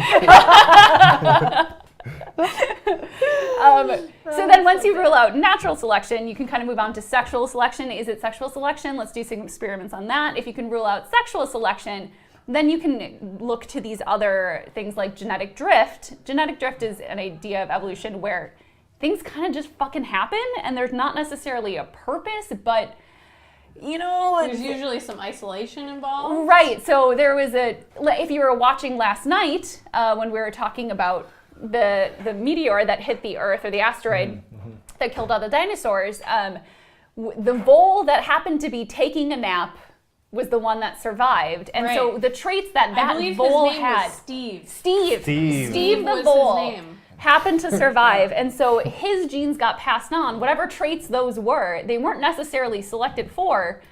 He just, they were passed on for Because of some unrelated, environmental just oddity unrelated, or yeah, something? just Total unrelated luck. reasons, Right. Yeah. right? Right, And sure. so He these was are lucky like enough to be 10 centimeters into the ground. Right. at the time. exactly. Right. So these are important things you need to consider in evolution, genetic drift and that kind of thing. My point is that I think there's a reason that people go adaptationist perspectives first and try to rule those out. But I do think we need to be more clear about like ruling them out and not saying, well, my experiment didn't support this, but maybe there's another, maybe I didn't do it right, maybe there's another way to explain it. Well, I think another important point to make too is that, in 2017 when there's Facebook articles about, blah, blah, blah, discovery and this and that and whatever and evolution, there's such a huge body of pop science that in order to get your article read, you have to have an appealing narrative. Yeah. The clickbait it's- effect. Yeah, exactly. Sure. And it's really like easy and romantic to make some sort of narrative that has to do with something being selected for. Like, oh, you can't eat gluten because Right. there was this Right. like, selection event for like the people that couldn't eat gluten, had this advantage and that advantage. And Right, and right. now we have celiac disease, and like it's from this like really important evolutionary story. Yeah. And like sometimes that is true, but a very, very fucking rare amount of times that is the case. The rest of the time, we have these kind of like really amorphous like fitness landscape. That's probably even jargony, but like some sort of like random, just so story of evolution that ends up leading to humans that can have language and that can it walk just upright kind of and that can happened. do whatever, Right, and and there it might just- not yeah. have been like this like background selective reason. pressure that Yeah. led something that way. Sure. But it's so common when you read pop science articles. Yeah. Like I actually get like heated when I see Yeah. people, people I respect posting some of these things Right. online. I'm like, that's not how it works. Like this Right. is not the real thing. And then So, people but like let's- using articles like that to change their behavior in their life, or Right. to say like, Yeah. oh, I I shouldn't should be use. eating this thing. Right. Or Right, the whatever. paleo diet The is paleo actually diet. kind of a great example of this, which like we may do in another episode, so I won't like spend a ton of time on it, but there are a lot of examples where we pick a certain trait or behavior or physical attribute that we, imagine this, evolutionary trajectory that led to like this as the outcome. Sure, right. When in reality, evolution is looking at, if evolution were personified, is looking at an organism as a whole, Right. never at a single trait. It's And much more that's like the random. beauty of this article that like just really hadn't been articulated up until this time. And there were a couple like main players, like R.A. Fisher being another main player in the game, like looking at like what is the fundamental theory of natural selection? What Darwin, Fisher, some of these other people, Lewontin and Gould, Right. and some of these Yeah. others that are Yeah. looking, and Dawkins, who are saying like, how does the human eye evolve? Is it something Right. that can happen, by drift alone? Does there have to be a clockmaker, designing some of these things? Anyway. So let's back up a little bit Yeah. and talk about, because this is a Fisher idea, right? The fitness landscape. Fitness one of landscapes are his. Fisher's, Yeah. I don't remember. So let's talk Fisher- about this. So Fisher you Price? mentioned Or- this Yeah, idea- it's like really close. Yeah. Those like car, the red and the yellow car. Yeah, I like those. Yeah. Yeah. That's Okay. actually what it's If we could get some of those to occupy Scott while the adults talk, Yeah, that would be. But like, okay, so we mentioned this idea of survival of the fittest. My panelists are drunk and not listening. Sorry. Okay. I can totally do science. This is how it works when we get a little tipsy and talk. No, I do my best science 2 beers in, so hit me. Yeah, Come on. Okay, all right. Yeah. So we mentioned this idea of survival of the fittest, and this is something that is taught in school all throughout, basically, as the sort of fundamental definition of evolution.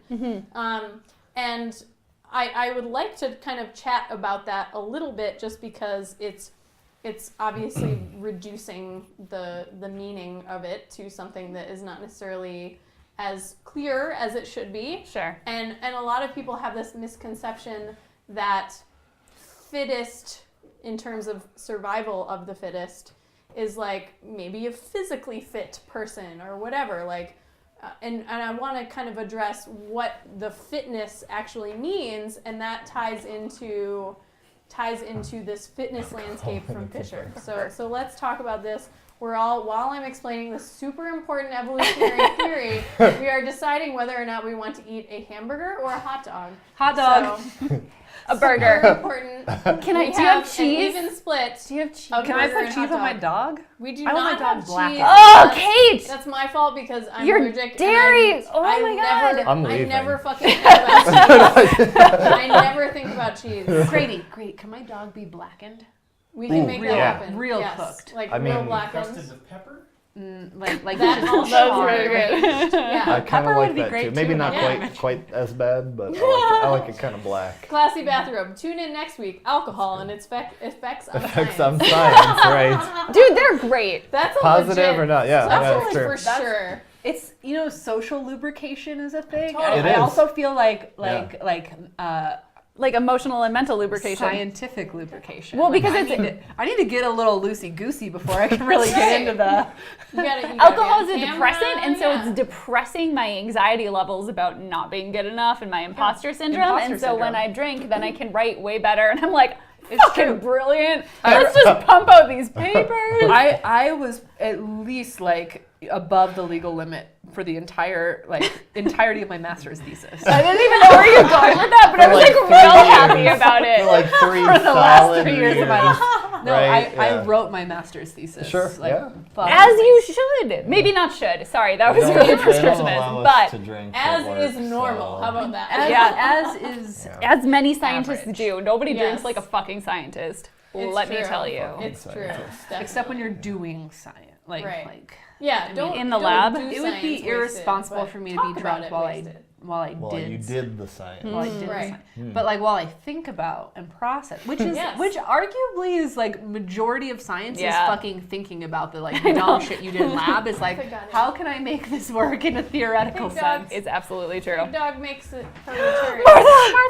Okay, what were we talking about again? So- Survival of the okay, fitness. so Survival of the fittest. Just moving the table. And the fitness landscape. Let's explain what this fitness landscape means. Yeah. Okay. And what it means for like how we think about evolution and Yeah. how survival of the fittest is really an insufficient way of thinking about it. Okay, I feel like I so want to make a joke about like Go, CrossFit gyms with fitness CrossFit landscape. gyms. Yeah, You know, right. if you could turn that into a joke and pretend I said something Somebody hilarious, could. that I'll would be get on it. that I'll would be get right great. on Yeah. Okay, so my understanding of survival of the fittest, Yeah. which is kind of something that Darwin was like the first guy to come out with it, right? Yeah, his finches. His finches, right? Yeah, and so Fucking finches. I mean, it's the same thing as natural selection, right?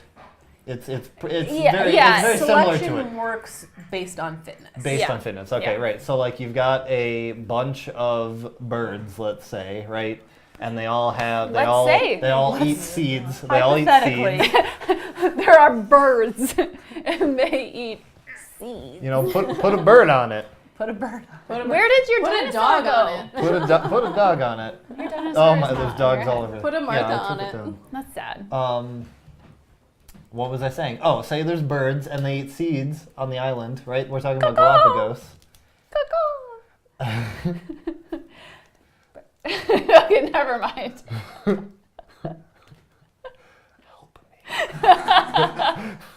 We have a really strange and maybe lovely I don't know question if I should continue. Maybe we should just go on to from Lord fitness Blackbeerus. What does that mean? Let's I take don't know. I don't know. So how is the 12? And the house was yesterday. So I took 2 numbers and the cab was blue.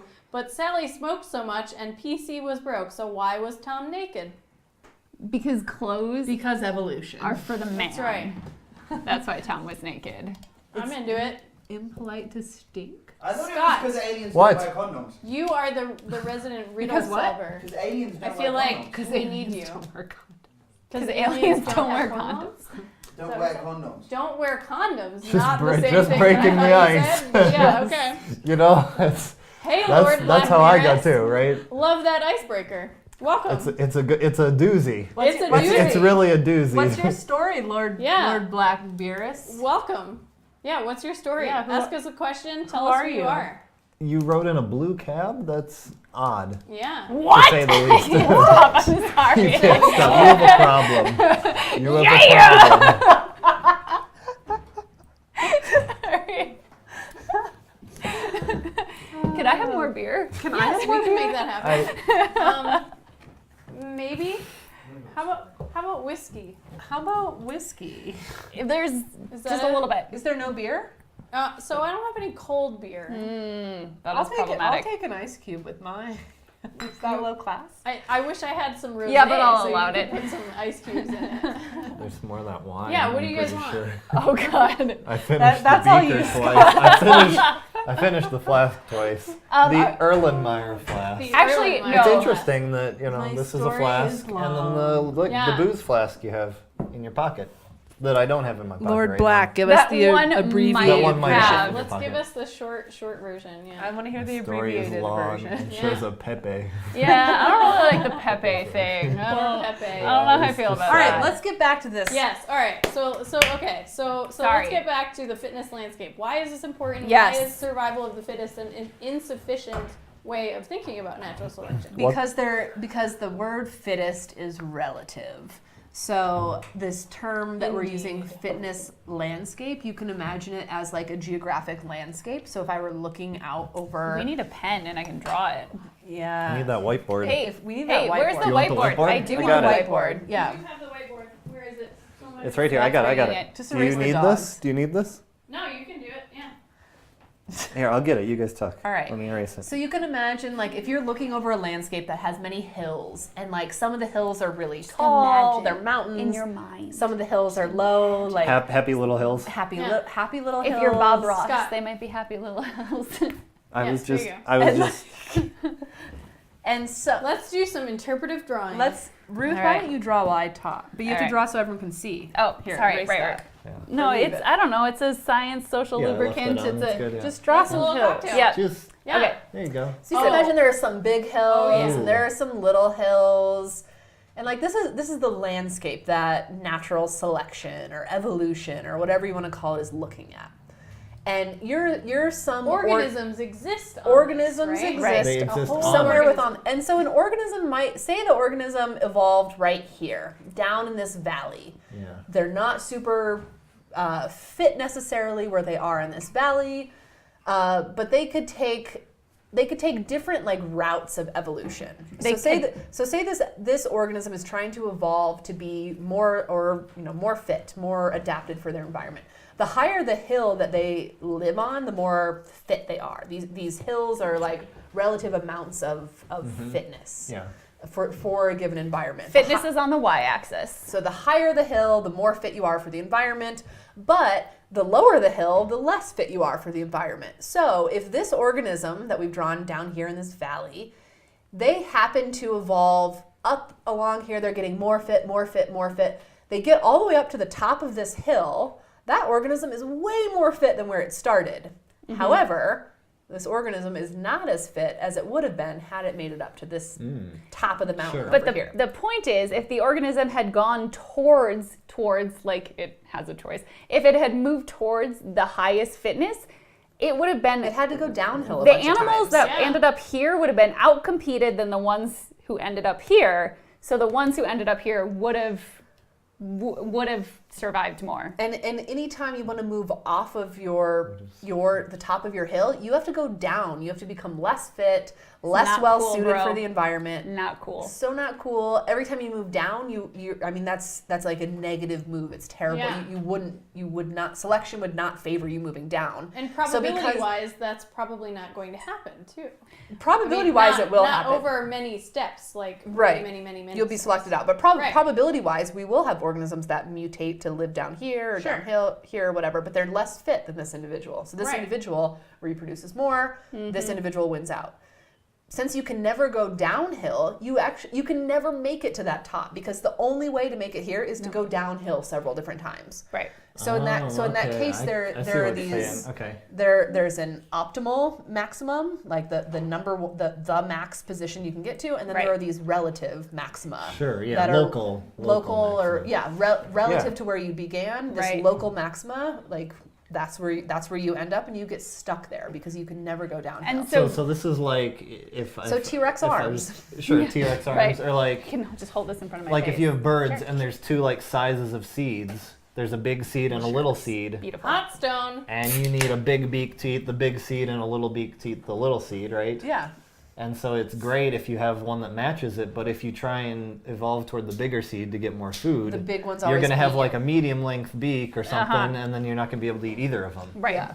Okay. Yeah. So you I see never what's going on. get off your hill. So, Right. yeah. And this is like a classic, like, someone who was well versed in probability theory or mathematics, like they would understand this really well. Yeah. But in Right. a biological or like physical context, it didn't. I don't. It didn't Did you want me to trigger, raise this? You're good. No, it just reflects the light, so you're fine now. Okay. Yeah. In a like biological or physical context, this was actually like a concept that took a little bit longer to reach. Although now it makes really excellent sense. Up until like around like the 60s, 70s, around the time that this paper we read today was written, this wasn't something that was fixed in an evolutionary biologist's mind. What was fixed in their mind was a binary system that was like all or nothing, where you're either Yeah. in a valley or you're on a hill, but there weren't local or relative maxima based on like where you started. And like all of the organisms would Go be up trying here. to get to the Yeah, the so ultimate so maximum. there would be some driving But they could factor get that stuck reaches a somewhere, platonic or stuff, like yeah. ideal. Okay. Yeah. That's cool. I've never actually heard of that before. I've Yeah. read like a fair amount of evolution stuff, just on a learned a layperson thing. stuff. But this is cool. That's Yeah. awesome. Scott I learned a thing. We learned Plus a one. thing. Plus one. Huzzah! Huzzah. Excelsior! It's not just all great hair here, people. There's a brain working behind it. Yeah. And this brings it back to your initial point about how this whole fittest thing is relative. Hang on, wait, keep it. Oh, Because all of those peaks are optimums. Relative to where you Optima, began. relative to everything else. right. Huh. And so that's why this whole survival of the fittest thing is not really a full explanation of it. Because you're fit relative to Exactly. to whatever you're to being whatever compared to. Sure. Right. But you can't be fit relative to the entire spectrum because that Right. entire spectrum doesn't exist. Exactly. So there's That the actually term like makes fittest more is- sense in maybe like a general global view of things, because if there was one ultimate maximum for all organisms and they would all evolve toward that natural selection, we'd see like the same things Yeah. throughout everything, right? So this actually provides or Yeah, explains a lot of the diversity, right? Right. Yeah, totally. A lot of the diversity. And Yeah, it okay. kind of combats this common thought that a lot of people have about humans too, that like we are the so-called most The epitome. evolved. Yeah. Right. We are the epitome, but in Yeah. reality, we are just a really lucky lineage that ended Right. up here, and we are no more evolved or less evolved than anybody or any other organism. They've all been evolving Right. as long as we have, Right. and Right. so Right. so we are not more evolved. We just are lucky enough to have things like language and consciousness, and Well, we can I argue think- about that all day long. I would say about we whether or are not- more. Well, so when people say more or less evolved, I think they're kind of It's- using it in a term yeah. to mean like more things have changed Yes. relative to the ancestral state. Well, or that's really, not true it's for about humans. saying whether or not we are better than. Right. Well, so we're right. not Problem I we're have with not and better. better. And, Yeah. well, and right. better is what Well, is better even? The way mean? I Yeah. think, What the does way that I mean? How think do you of judge that? evolved to an environment is like how well you can utilize said environment. Sure. So humans can we can manipulate our environment to an extreme. I could put on a Definitely. parka and live in a cold environment, Right. whereas other organisms Right. don't have that luxury. But if we're talking about like the more like evolution, like genetic evolution change that's happened along your lineage, and we're comparing humans to chimpanzees, there's much more evolution that's happened in chimpanzees than has Sure. happened in humans. Yeah. Yeah. So ours just the like human specific or human accelerated regions, HARs is what they're called. These like areas in the genome. So we're 99% similar with a chimpanzee, identical genome. Sure. Amazing. The 1% that's different, or less than 1% that's different in humans, these human accelerated regions of evolution, which are in places like the Fox genes, the language genes, and some other FOXP2, regions, right? FOXP2 Yep. gene. There It's a good there are one. far fewer HARs, human accelerated regions, than there are like chimp accelerated regions or bonobo accelerated regions. Sure. They've actually evolved much more than we have.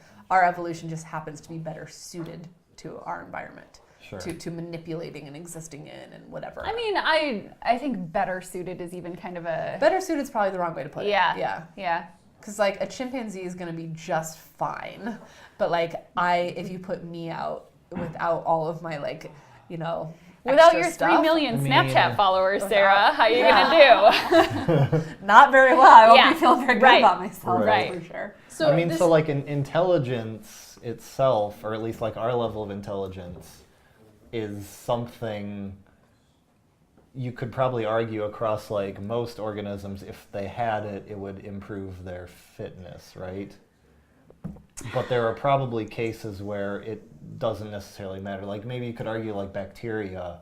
Bacteria don't need to be intelligent like we are Yeah, to intelligence propagate, doesn't make you more because Right. bacteria can reproductively spread efficient. like No. there's way more bacteria on the planet than there are humans, right? Yeah. Yeah, by Um, far. So I don't know. I could see both of them. Like you don't necessarily need intelligence. Well, that's to why be- intelligence is a spandrel. Sure. you Intelligence go. wasn't selected for Mm. because intelligence didn't give you Well- human specific intelligence Yeah, didn't yeah. give you a huge advantage. What gave you a huge advantage were things like Being able to process more foods. Right. things like being being able a social to organism that can work in groups. Well, Yeah, like being critical social, thinking and future combat against future predation predictions and stuff. You're But talking even about but the even fundamentals before of that was like even- social group living. even and- before, so big brains led to that, but a big brain is a Big like brains. big Shout brain. Kate Yeah. knows what I'm talking about. Literally, Kate, my friendship with Kate literally developed over big brains. Big Thanks for making me feel left out. It was before I your don't time, know Ruth. what I the don't- fuck is going on. This was a long 6 years ago. I that Kate and feel bonded I like over was big brains. confused to begin. I with. had to But give a- the shout out. But Yeah. a big brain is actually a spandrel in and of itself as a product of having a more efficient gut. Yeah. So that like better you are at digesting food and not having, so a chimpanzee will eat low quality food like leaves and fruits and a lot of leaves. and Gorillas stuff are like even that. a better example. Gorillas are like even a better example. super low quality food, so their guts are So huge. they have huge stomachs, To- huge proportion of they their have energy to is be, involved in yeah. digestion. Okay, yeah. And they spend all day digesting. Yeah. The more efficient your gut becomes at digesting food, the more energy you have. If I have more energy, I might as well grow my brain bigger. because Why? that does get you 'Cause I- things. It I does have- get you yes. things. Okay. Yeah. Yeah. But okay. you have right. extra energy, so Right. like you can grow bigger muscles, you can grow bigger everything. Sure. And another thing you can grow bigger is your brain. Sure. The second you have that like bigger brain and like better Mm-hmm. like brain developmental capacity, Yeah. then you start to develop cognition. Right. That's, Sure. forward Okay. thinking okay. and things Available. like that. Language. But the Yeah. selection itself was on the gut. It wasn't on the brain. Okay, So this okay, is I a So see. the brain fun itself term. is I a, see bi- kinda is a what you're spandrel. saying, right. Or And then within cognition, there would Exaptation, be some. if you were. Yeah. Yeah. And Yeah. then within the brain, there would be, the first thing you want Yeah. to develop is like, can you identify a predator? Or can you predict where food's going to be? Or some Future like really, predictions, really yeah. base Yeah, like, right. like form of prediction making. Sure. Can I And remember learning. Yeah. who groomed me in the past? Who Right. I Right, who I right. should And so you, affiliate Some with? memory Yeah. stuff. so you yes. start building on that, and then that leads to then being a more social, Right. or some of these more Right. like subtle Right. characteristics that like can just build and build and build and build and build. But So it's selection kind of was never it on was kind one of like a those turning things. point once he started getting to the big brain thing. Yeah, like is I've what got you're this saying. spandrel, now I might as well paint this beautiful flowing water scene Ooh. because Right. it exists Ooh. there. Right. Thank you. Right. I'll Bring it take all that as a back home. compliment. What? So the term I brought up before is acceptation. It means that something evolved for something else or because of something else, but then was co-opted Yeah. to do another thing. So the brain is an excellent example of this. Like once we were able to start growing our brain because we didn't have this massive gut, then we could do all this cool shit with it that did help us become more fit and aided in all of kind of evolution stuff. But it wasn't, or I don't want to say wasn't because nobody was there, but as far as we know, it wasn't the driving force. Like the brain didn't evolve unto itself. What are you guys reading now? Just So- reading some of the questions. I Actually, remember that's a one good one from for you, Ruth. What? We have a few good questions actually. Sure. So, okay, so we've got an older one from Wicked Kender about what humans need to do in order to adapt to an interplanetary existence, and something about Theoretical. is humanity's evolutionary flexibility capable of adapting to other worlds as well. Okay. So that's sort of the clarification. Okay, so some futurology going on Yeah, there. Yep. but okay. also Right. from We can- an yeah, we- evolutionary psychology perspective, Yes. I what can do that. characteristics of humanity have contributed the most to human evolution? Is it intelligence, curiosity, risk-taking behavior? That's you. All of these other Yeah. things. So I'm guessing it's hard to say. yeah. I I'm mean, guessing that's all of the above. No, I think intelligence is a really big one, and so I think my field in particular gets into this problem that Gould and that we look for adaptations when they're either acceptations or they're byproducts or things. But intelligence is, when you're talking about our species in particular, it cannot be overstated. There's so many things that have come from our big brain and our ability to forecast things and our ability to remember things, particularly in our social circle. And so I think intelligence is going to be one of the really big factors going forward. And I mean, it affects so much shit. Like, Oh yeah. Right. it affects everything you do in all of your life.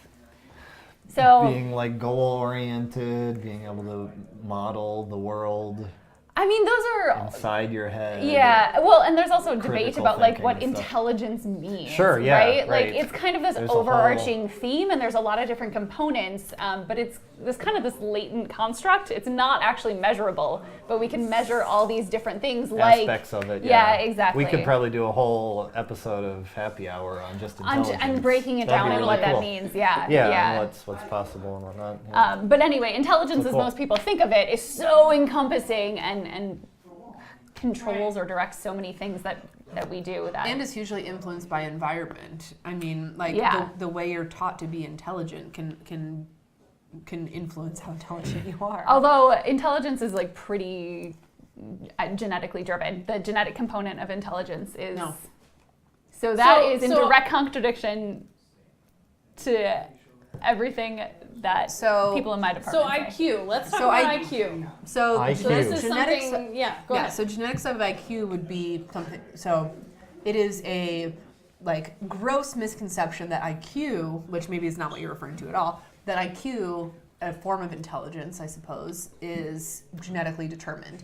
And most of the studies that early on led to us thinking that there was a genetic basis to this were actually studies that were done on white men that had a certain type of upbringing and comparing them to African American men who had a very different type of upbringing.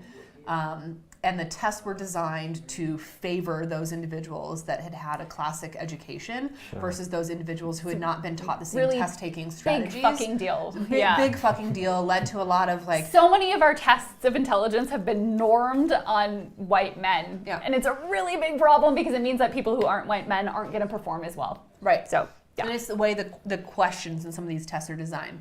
Right. So there is a huge misconception that intelligence is something that's blueprinted in you, and in particular, what race you are might determine what level of intelligence you have. That's super outdated. Every ounce of scientific evidence would say that that's wrong, and it is wrong. But in the capacity that you have for learning is very much a product of early childhood environment that teaches you how to learn. And this is something that every geneticist would say, no, it's the environment that plays at least 75%. Could you come into my department and tell people that, please? That would be really helpful. So you're saying in the nature-nurture debate. In the nature-nurture debate, you're not predestined to be unintelligent. You have had certain privileges and opportunities that have allowed you to develop the skills it's more on the necessary nurture side, to access your But that's whatever also, innate intelligence you may or may not have. Such an outdated debate anyway. It's a Nature super versus outdated nurture. debate. Okay, Yeah. sure. I mean, that's the way a lot of people think about it, but it frankly, to people who study evolution, it doesn't really mean a lot. Right. Okay. Super outdated debate, but something nonetheless that's really worth hitting on. Nature being what your genetic blueprint says you're going to be, whether you have blonde hair, blue eyes, or Scott hair and Scott eyes. Might be genetic category unto himself. Be genetically predisposed to having one or the other. Nurture would be something like Take it down. the environment that you grew up in that taught you how to have an intelligence for generating puns or not, based on your genes don't tell you whether or not you're good at making puns. You grew up in some environment or had friends or had whatever that predisposed you to pun thinking about that and stuff. and the vast majority of our traits that we display outside of our gross physical morphology are going to be nurture, not nature. And intelligence is actually one of those things. In the opinion of every geneticist that I know, that is not the minority of the time is influenced by your genes. Sure. So when I say highly influenced by genetics, the correlation in IQ is 0.3. If you don't know a lot about correlation, that is statistically significant. It means there's a thing going on there, but it's not huge. It's a trend. Right. It's a trend, but it doesn't explain everything. There's still what? Huge. No, keep going. There's still a lot of shit going on there. That's not. Ed just made things really awkward. Ed is our studio audience. He's also a brilliant evolutionary anthropologist. Woo, but he's just sitting out and heckling us right now, and I don't know. He and Scott this would be popcorn, but we kind of ran out. He and Scott are colluding about something, and it's making me fucking nervous. All right. So let's take a pause here. We have a couple of questions. Yeah. Answer some questions from the and people move on a little bit. And some comments I want to call out too. So all right. So first. # Scott hair, Scott eyes. Yes, that's definitely a thing. Is that a thing? Jake holding it up Jesus on our Christ. Scott love here. Jake, This is what happens when my friends join the chat. So you guys gotta get your friends on this. I'm trying. Why? So first of all, I want to shout out to Classy Bathrobe because he has a really wonderful thought about this, and it's sort of scary, but he says that I wonder how deeply the effects of those types of BS studies have been misinformed people today. And I said a lot. Yeah. And it still permeates a lot, and it's a huge problem, and that's honestly a whole other fucking episode. Girl? So let's hold that for another time. But we do have it could be me. We do have another question from Kangaroo Beats that relates to this intelligence thing. Yeah. So he says, or she, you see people with autism that are brilliant at maths. Sure. But socially, they find it difficult. They must be British. Into everyday society. Why might that be true? Why are some autistic people super good at math and are kind of prodigies in that way? Well, a lot of it kind of goes back to what we were saying earlier about intelligence is this big concept that we use in place of a lot of different things. So you can be good at one thing and not necessarily good at another. And we just as a society has decided that all of these traits should hang together for some reason. And so when they don't, we make a big deal about it. And that's not true. So that's a big part of it, right? Like, there are a lot of different things going into intelligence, one of them being like good at math and one of them being, you know, really good in social situations, and they don't necessarily have to match. His head. Oh my god. Oh God, it's back. It's back. My brain's back. Thank God. I was more worried about your hair. Yeah, we all were. We all were. Oh my God. Scott To hair, be Scott fair. eyes. Scott. We have to make sure we propagate the existence of Scott's hair. Yeah. I feel like you're putting a lot of Get pressure on that, on me Ruth. right Get now. on that. I don't. We're not telling you to have babies. I'm Mom? sorry. Is that you? Like this? Okay. That Your makes own me uncomfortable. reproduction is your own business. Thank you. God. But also water out your blonde genes. So like I actually am against this. Right. Yes. Blondes are going away, and I'm a natural blonde, and so if we could You're like, a recessive trait. Yeah. Right here. Yeah. so I should probably find a blonde boyfriend. ASAP. It's too late for that. I don't know. He didn't buy me donuts this morning, and I wanted them. Okay. So Okay, let's yeah, all right. We got a floating head. Let's keep this moving a little bit. So that was the Ed we spoke of before. I don't know if that was what he was colluding about, but still makes me nervous. Floating head. You can totally see his body, where we're gonna pretend you could. You couldn't see his torso, so you know. It was those bulging shoulders Yeah. you have, Ed. Yeah, just yeah. So we have another question. Yeah. From Kangaroo Beats. What's up, kangaroo beats? Yeah. Are smartphones making the human race dumber? No. No, I don't think so. I think I that's would say the opposite, honestly. Yeah, I mean, would say in some ways and opposite in other ways. I Yeah. mean, I liken it a little bit to. So for much of human history, we spent so much of our time getting food for ourselves, right? That is a big fucking Right? problem. Like yeah. like people Yeah. spend the entire day. When we're talking about like hunter-gatherer societies or Yeah. whatever, they spend like the entire day gathering food for themselves, right? And then once we Brady's invented doing that for me now. agriculture, Shout out That's to right. the man cooking once dinner. we had all this food that we could make really easily, then that opened up people to do other things with their lives and with other things with their intelligence. Like play. Yeah, sure. Well, we were doing other Snapchat to your stuff. 3 million followers Sure. if your name is Yeah, Sarah. so we have like way me, more Weston, capacity Sarah. to You do really stuff. have that many followers on Snapchat? I have 300 followers in Snapchat. No big deal. 3 million Sure. You sounds should all better. Yeah, follow me on definitely. Snapchat. 'Cause I'm really. We have 3 million or 300 Plug followers it. on Twitter On for the Twitter? channel. For Yeah. Twitch? Y'all Nice. should also follow me on Snapchat because that shit's real Yeah. funny. I promise. Do it. West of Sarah, all one word. West No H. Sarah. No H. Wow. That's right. So yeah, But we also like promote the channel too. Promote Inertia Sarah. TV. I Promote Ruth, Snapchatted. Promote Scott. I but also- Snapchatted about this channel What- today what? on my Snapchat. Inertia Sick. TV. Okay. Half That's right. pretzel, half cracker. All good. All delicious. all one channel. Right now it's half science, half cooking. I think that's a solid combination. I like it. Um, Have alcohol. What Yeah. was it- what Also was I saying alcohol. again? So really a third science, a third alcohol, a third cooking. Mm-hmm. Food, booze, and science, my 3 Right. favorite things. They really Yeah. are. Not gonna I mean, lie. let's be real. Yeah. So we were saying So- a thing before Yeah. we ended. Yes, Why? I'm so sorry. So, like, the I analogy- interrupted you yeah. and got silly. Smartphones. So like smartphones, yeah. So I see smartphones Yes. and technology, a lot of computers.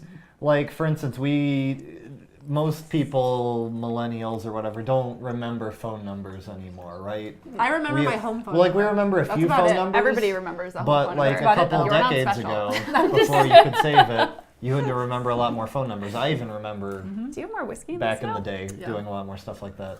I'm super listening right You're now. not. I'm not. super listening. So like I see technology as enhancing our own. So we don't need to remember Right. everybody's phone numbers. All of the 300 people. Now we can Right. have 300 people, and we don't need to remember their phone numbers anymore. And Although that it's frees us up probably to important think to about. remember a few. Yeah, absolutely. just in Remember a case few, He right? never looks over. You know. But I mean, people say like, oh, well, we have technology now, and everybody's so focused on that, and I think it allows us to do a lot more stuff that we didn't. That Yeah. just was tedious and dragged us down before, you know. Well, and so I think that's what the point Sarah was making, that it is not making us dumber, but it is allowing us to redirect our energy into other ways. And so, like, how you conceptualize smarter like a true evolutionary and biologist. dumber. It Yeah, looks like this. Hang on. I've been at this for a while. And Like, I mean, smarter and yeah. dumber are really relative Scott terms. is not tipsy. Scott, get on that beaker. I'm Yeah. a bit tipsy. Look at I've Well, He so is wait. all wait, three wait. of these are. Muller Also, this says, flask is 3 Wait, times Scott done. is not tipsy with a kappa head, which is the personification of sarcasm. A kappa So- head, I don't know. I don't Yeah, know what so that Oh, this so is he Kappa. is tipsy. Yes, so he is tipsy. Kappa is Maybe a a little bit beloved tipsy. human being in the Twitch world, and he personifies sarcasm. Oh. So, I learned a thing. Scott is tipsy. Colossal I Rumbler. might be Did tipsy. Colossal Rumbler watch us before? I remember you. Yeah, because I talked about how Yes, his name was he just is two a things repeat put person. together. Sci-fi book West He is a of repeat. Eden. I haven't read that. I haven't read West of Eden. Yeah. East of Eden is a Steinbeck novel. East of Eden is right, Yes. But but West there's, of Eden is Thank you, not. there's something else, and yeah, I've No, not read I that don't know book. what that I is. should read that. Yeah. But it's not Edmund, based on that, I promise When you go through on your floating head, you remind me a lot of this new Carl Sagan focus mode emote that we have from this week that I put in there. It's delightful. That's Yes. the most flattering Are you thing gonna I've throw ever cheese That at is- us? I know. I wanted one so bad. All right, I did a shout out to our cooking show that's on Mondays. We're off this week because the chefs have to do other worldly things. So don't watch this Monday, but normal But Mondays. We will have a My rebroadcast sister. this week. But Probably. Cheez-Its are a character on this show, and they are called Cheese en Place, Cheese How and plus. do you not want to watch this show? which That's is hilarious. so when you're cooking. A big thing in cooking is putting all of your things that you have to use to make whatever you're cooking in the right place to use them in real time, and that's called mise en Mise en place. Mise en place, And yeah. it literally means put in place. Scott's like, I know that. I We know know that. that. I know something in this episode. I don't know that. Good. And Scott baked a cake. our chefs, Hey guys. Did you say make to cake? Maybe. I don't know. our Scott chefs- makes a cake. He baked Cheese a en cake. place. I'll have it. I Our like cheese en chefs place. love Cheez-Its, so we now have cheese en place instead. Cheese en place. So there's always Cheez-Its in a bowl somewhere on the stream. Also, Cheez-Its, call me because you should sponsor us. Oh, Yeah. God, if you're I love watching- Hashtag Cheez-Its. I'm a I like really love spokesperson for Cheez-Its. Townhouse. Flip sides, yeah. I would Townhouse. eat Cheez-Its Our Cheez-Its every partners. time on this Hashtag that one, episode please. if you sponsor us. I mean, I might do that anyway, but especially if you sponsor us. Yes, let's make this happen. Cheez-Its! Cheez-Its, you should be our first sponsor, and I would love you for it. Scott and I probably buy the majority of your products sold in Yes. the United States We anyway. totally do. Seriously. So Although It would be a some of them legit have cheese sponsorship. powder on We them, actually and like that's the not. product. No go. Those are no go. No And go. what's so exciting about this is that I'm allergic to dairy, but Cheez-Its are baked. So the cheese, the proteins in dairy that I'm allergic to are denatured. Hashtag Oh, cool, evolution. So yeah. I can fucking eat Cheez-Its. No way. That's Yeah. awesome. So Wait, so you're not Sponsor us. lactose intolerant? You're no, I'm actually allergic to dairy. Yeah. Where do you go? I don't know where to find this off. I know, that's why Yes, it's but it's the amazing. proteins. Because also Lactose every time I do evolving something, quickly. you're reacting Whereas so Evolving quickly. slowly allergic that I is can a mark you immune so thing. many times. Different I'm fucking pathways. wasted right Lactose now. is Really. sugar, not a protein. That's Jesus right. Christ, Excited. dude. That's right. Thank you, Ed, for the infinite wisdom in the armchair over here. I wish Ed were He's on hanging the out, show. yeah. All right, what are we talking about? Okay, so we have a really That's good so much question, fun with you on actually. the last show. Awesome. Let's do it again. Let's So do it again. You didn't have fun with me? we have When do you two leave? really good questions, actually. August? Okay. Okay, let's answer. So, Jake, so Jake asked a first- question. Let's answer it. Okay. Jake, yeah. So Okay, we here have we go. a good What's up, question Jake? from Jake. Why are human offspring so useless for so long as compared to other animals? This is That a is great very question. That's a great- question. This That's is a a great great question. Yeah. This is a For great question, Jake. Edmund. Stellar question. Well, it's a great question I for will- Let's talk Edmund about if you how great believe a his question it is. advisor, I will and not share- everybody does. I will share an anecdote though. This Ooh. is not the answer to the a question. juicy anecdote. But I love it. the reason I got interested in evolutionary biology it was because of Sitting ants. Ants? Ooh. Ants. Like Oh my God, Ants? Ed Like- McMahon is watching? Who's Ed McMahon? The guy from Price is Right? I doubt it. I mean, it's Ed McMahon. I don't know if it's the right Ed That's- McMahon, That's Drew but Ed Carey. McMahon is watching. No, Ed is Previous. Ed is the one I thought who did the voice. No, that's somebody else. That's Adam Levine. Uh-oh. No. The I one, don't know. the one Uh-oh. who's Sorry, the I one who actually interrupted. announces the people. Drew Carey hosts the show, but then there's Yeah, another. so that's another guy. But Ed McMahon was the original host of Price is Right. Back in the day. Yeah. The old before guy. D- And he was Debarker. like really, Yeah. The really a old big guy. proponent of spaying and neutering your pets. Yeah, which I remember the honestly name. more Super people important. should do. Super important. And you know And what? anyways, back to Growing the... up, okay, yes. yeah. my family, we would trap cats. So do you spay and neuter them? This That's legit. We did that. That was like is devolving quickly. I don't know how long Kate is gonna let us just keep sitting here, but at this point, it's become a scientific experiment of mine. Wow. that was our weekend activity. Wow. growing up in Indiana. Wow. We would trap cats and spade them. I just- Well, we didn't do the spade. You should We start... trapped them. you should start every episode like that, I think. When I was a kid in Indiana, The Spaniards of San Mateo. That was directly That was too because of much. your family. That was your family.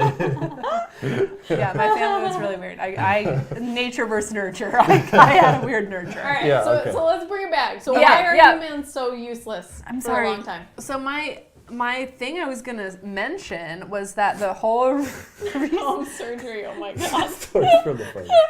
Okay, so why'd you get interested? Tell us about. okay, Okay. back in the day, Back in the day. Okay. when I was but a wee youngin' on the farm in Indiana, which literally I grew up on a farm. Stars in your eyes. I one day Dreaming of the big city. this is like a beautiful story. No, you I'm guys. listening. okay. I'm sorry. I I'm will- sorry. This Yep. is, it's actually beautiful. Yeah, And yeah. I'm proud of it.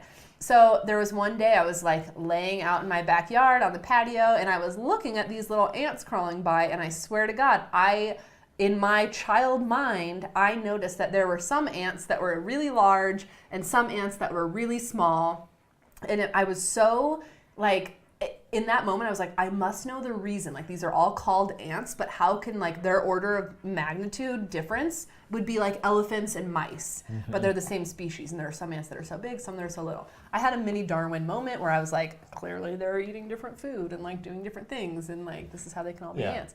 But anyway, so I had this like minor obsession with ants that like led me in all the way into grad school. I was obsessed with ants and acacia trees, It's which amazing. if you've never read about them, you should. It's a really beautiful story of evolution. I fucking love acacia trees and ants. And then when I came to grad school, I took a computer modeling class that was trying to model like forms of learning. And I was like, fuck humans, Hold it I'm gonna together. Oh, yeah. study ants. And so I did with Gandhi, with our good friend Gandhi. Gandhi, why don't you watch us? Gandhi, you should be He watching. watched last night. Really? Yeah. Oh my Gandhi 89. Oh my Gandhi. Yeah. Someday we will have an episode on sleep, and Yes, we will and he feature will be Mr. here. Gandhi Yes.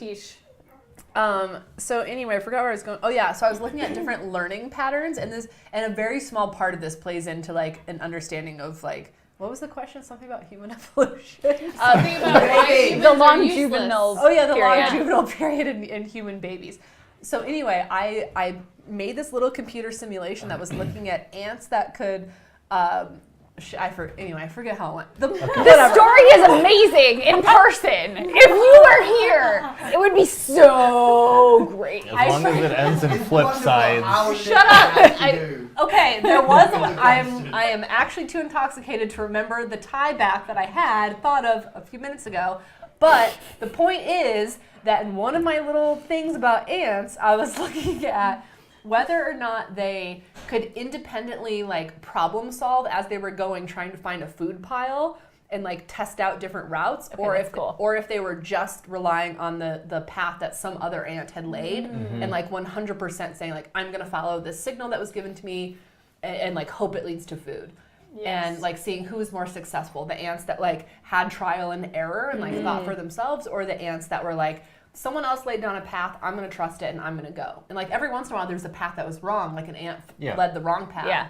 But eventually like they piled up until you were following the right paths more often. So how does this So relate how does this to relate humans to- being way useless? the way this As relates to kids. humans is that if you're a little human baby and you can just like rely on your, mother to take care of you, and you can just be a little blob creature growing your giant brain for as long as you can, and someone else is taking care of it. You can just, they're doing all the things, and all you have to do is like exist and be taken care of. You can grow this like giant fucking brain and end up being way better off than if you're a little baby monkey or chimp or whatever. Or is it the other way around, that because you had the giant brain, that you had to be a blob character that other people take care of? Well, I think, that's actually a good point. Yes. But I'll finish what I'm saying before we get to that. Is that Fine, just disregard everything I said. that's an excellent point. Okay. Oh, okay. But the alternative is if you're like a little baby monkey or chimp or whatever, and you have to like test out all these different things and like start learning by yourself and having a little bit less like taking care of time as an infant, you can't grow as big of a brain because you're spending more energy doing like this other shit. Am I wrong saying this? Is this like a right thing? What? Wait, I'm wrong or I'm not? No, you're not wrong. I'm not wrong. We're talking to Ed again, the off-screen evolutionary anthropologist. All right, so I'm not wrong, and Who that's is all, less drunk than all of us. Floating head. that's all I have to say because I don't know where else I was going. So let's just bring it back. So the question really is about why humans have this unusually long extended developmental juvenility. period. Yeah. So compared to other Big brains. primates, Big brains, big brains. totally legit. Yeah. So like during development, we have a much longer juvenile period than other primates.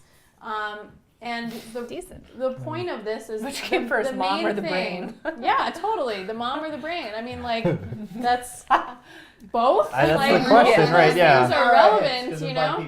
And narrow Yeah, right, hips. right. Well, which was a big deal. Yeah, and it's the whole point of this is that the juvenile and adolescent periods in primates and humans specifically are all about learning. And that's like what Sarah was getting at. Like, are With you my just ant relying on your fellow ants to Right. tell you what to do? Are you going to go on the path that's Or already are you been actually taken? learning Are you something? fucking Right. Robert Frost? That's right. The path less taken. Right. Whatever the fuck that poem is. Hashtag ants. Yeah. Hashtag ants. Scott hair. Hashtag ants. Scott hair, Scott eyes. Hashtag So that's a Robert really good Frost question. ants.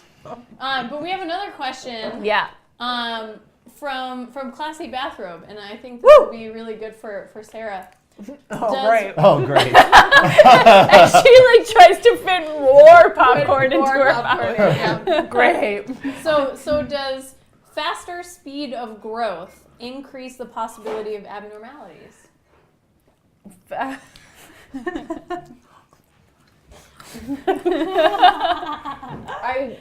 Faster speed of growth. So I'm guessing growth in terms of developmental growth. As depends opposed on to what like you a mean. species thing. Yeah, that's actually a confusing question because I might interpret it differently if it's. Maybe you could clarify, Classy Bathrobe. Yeah, clarify. Do you mean like species level or individual level growth? Does that even make sense what I'm saying? It makes sense to me, but I have also had some beverages.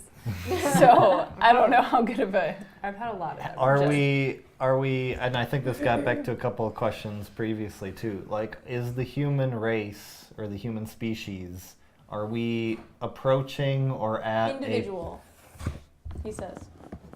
So on Yeah, individual sorry. level, No, like go ahead, Scott. I'm sorry, I interrupted you. My bad. I want to hear. I'm listening. are we approaching or at a post-evolution point? Like, are we reaching a point as a human race where we don't evolve anymore?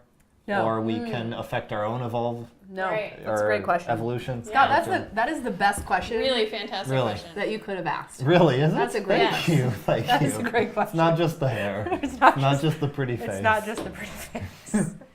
But if you were a little bit better, you would already have known that. So no, we have not stopped evolving, and no, we are not affecting our own evolution as much as people might think. So the things that we might be affecting our own evolution with, so for example, being able to wear a parka in cold environments means we might not be evolving like mechanisms to exist in a cold environment or something like that, right? Is that like what you're getting at? Sure, yeah. Like influencing our own evolution by like adapting our environment to not have to evolve Sure, to sure, it, yeah, like yeah. evolving Yeah, it to okay. Right, us. I mean, Yeah. that's a component of it, yeah. So the amount of evolutionary time that has existed in which we would be able to manipulate our environment so dramatically that like our biology would not have to respond to environment, Right. is so minuscule that like that is not currently playing a role at all in human evolution. Sure. If we were to extend this tens of thousands of years into the future and thousands of generations into the future, we might see some evidence of that, maybe. But like, super suspect. What about It's so not. then- It's not something that's sure. currently happening. Evolution takes a really long time yeah, to happen. To happen stuff. And so the amount of time. what about that's- technologies that can affect our own genetics, like CRISPR Genetic engineering? and stuff? Genetic engineering and computer CRISPR, interfaces for and sure. things like that. Like, is that Yeah. So anytime you're engineering the genome, you are influencing evolution. You are making an individual more or less fit. Sure. Those genes are ostensibly being passed on if they're if they're like on a genomic level change. So that is a way of influencing evolution. That type of technology is not currently being implemented at all. Almost, I mean, maybe in China a little bit, but like not really at all. Not the large enough degree that we need. right? So it's not influencing the human species. We may have some individuals at the moment that we don't at the moment, Sure, but we right. may in the foreseeable future Yeah. have some individuals that have engineered genomes, in some way that's influencing evolution. In vitro fertilization, things like that are artificial ways of passing on genes that weren't necessarily like, I hate to use the word natural way of passing on Sure, genes. right. Because I like pass no judgment on that process at all. But I mean, that is influencing the number of genes that Right, make it right. into the next generation. So like, So yeah, because it kind of seems like in the recent time frame that we're living in, that we've gotten some tools now, and we've got an Totally. understanding of our own genome to actually have some kind of influence on it, which is completely new. yeah, Right? yeah, that's a great point. Yeah. Yeah. So. Yeah, for sure. I think we had one more question. No, wait. I think we covered it, actually. Sweet. Just kidding. Cool. Just kidding. Neat. I hope we answered them and didn't just talk. I think so. Sarah's head is gone. Oh, Oh. no. All right. I think we did some justice to this main discussion about this article. I hope so. We talked a lot, but I don't know how much we said. Yeah, let's So- get some more questions. So we have a couple more questions coming in just now. So, okay. So, what will happen when AI comes from Colossal I Rumbling? think we're talking about doing an AI episode. We are right? 'Cause definitely that could going to be do a an big, AI episode, that could if be a not whole just episode. futurism in So general. save your questions for the future AI episode. Yeah, but also like quick For your predictions, future robot overlords. if you have anything. Quick thoughts. Quick thoughts about AI? Yeah, if there So are there's any. this great documentary that came out in the 1980s. Nobody can hear you. By James Cameron. Do you want to come get on my mic? Yeah, Ed, go be a floating head, and maybe you can talk into someone's chest and maybe make it work. I'll pass this time. If you could talk into one of our boobs, that would be. Yeah, we can make this happen. He's gonna Yeah, pass. Okay, all right, All right. okay. So, all right, so AI is gonna come at some point. The singularity. Any quick thoughts before we actually pass it off to a future episode? We just had a long talk about this the other that's night after watching something Bill I Nye. We talk read about this a all the lot. time. Yeah, I mean, in some limited sense, AI is already here, right? I mean, we Yeah. have computers, we have, Facebook. You'll see ads targeted to you, right? Right. And that's it's a Yeah, what do you super. think? It's a limited version of AI, but every year we get more and more AIs that can do more things Right. and stuff, and I mean, solve more complex problems. That being and said, things. as we were talking about before, like Do we intelligence get is this dumber? big concept that Yeah. encompasses so many things. And when we talk about the singularity, or when we talk about, issues of AI becoming smarter than us, there is a long way to go. And Sure. I don't want to kind of underrepresent the possible ramifications of AI becoming smarter, because that is a big deal. But we got a lot of steps Sure. before There are anything a can lot pass of the steps Turing before test. that. You know. Right, but it's we're on the precipice of it here. Like nobody's ever talked about it in a Sure. in a real sense before, and so it's something that I think we need to discuss. I feel like And we should have we're- an episode about like what are the big quantum leaps happening during our lifetime? For sure. I- Yeah. Shut up, Ed. I This think is this is totally Shut fine. up, I was just Ed. about to say that, like, Yep. we are All right. on a That's all, trajectory yeah. as humans that is exponential, right? Sure. Technology I'll buy that. is advancing at an exponential rate Yeah. to the point where, like, it's going so fast now that we almost can't even fathom how fast it's happening and what will occur along this trajectory. Right, Sure. like that's so fun Yeah. to talk about, and it's really easy to view in retrospect, thinking about like Totally. man going to the moon or I have a polio savings account for an vaccine, invisibility or- cloak.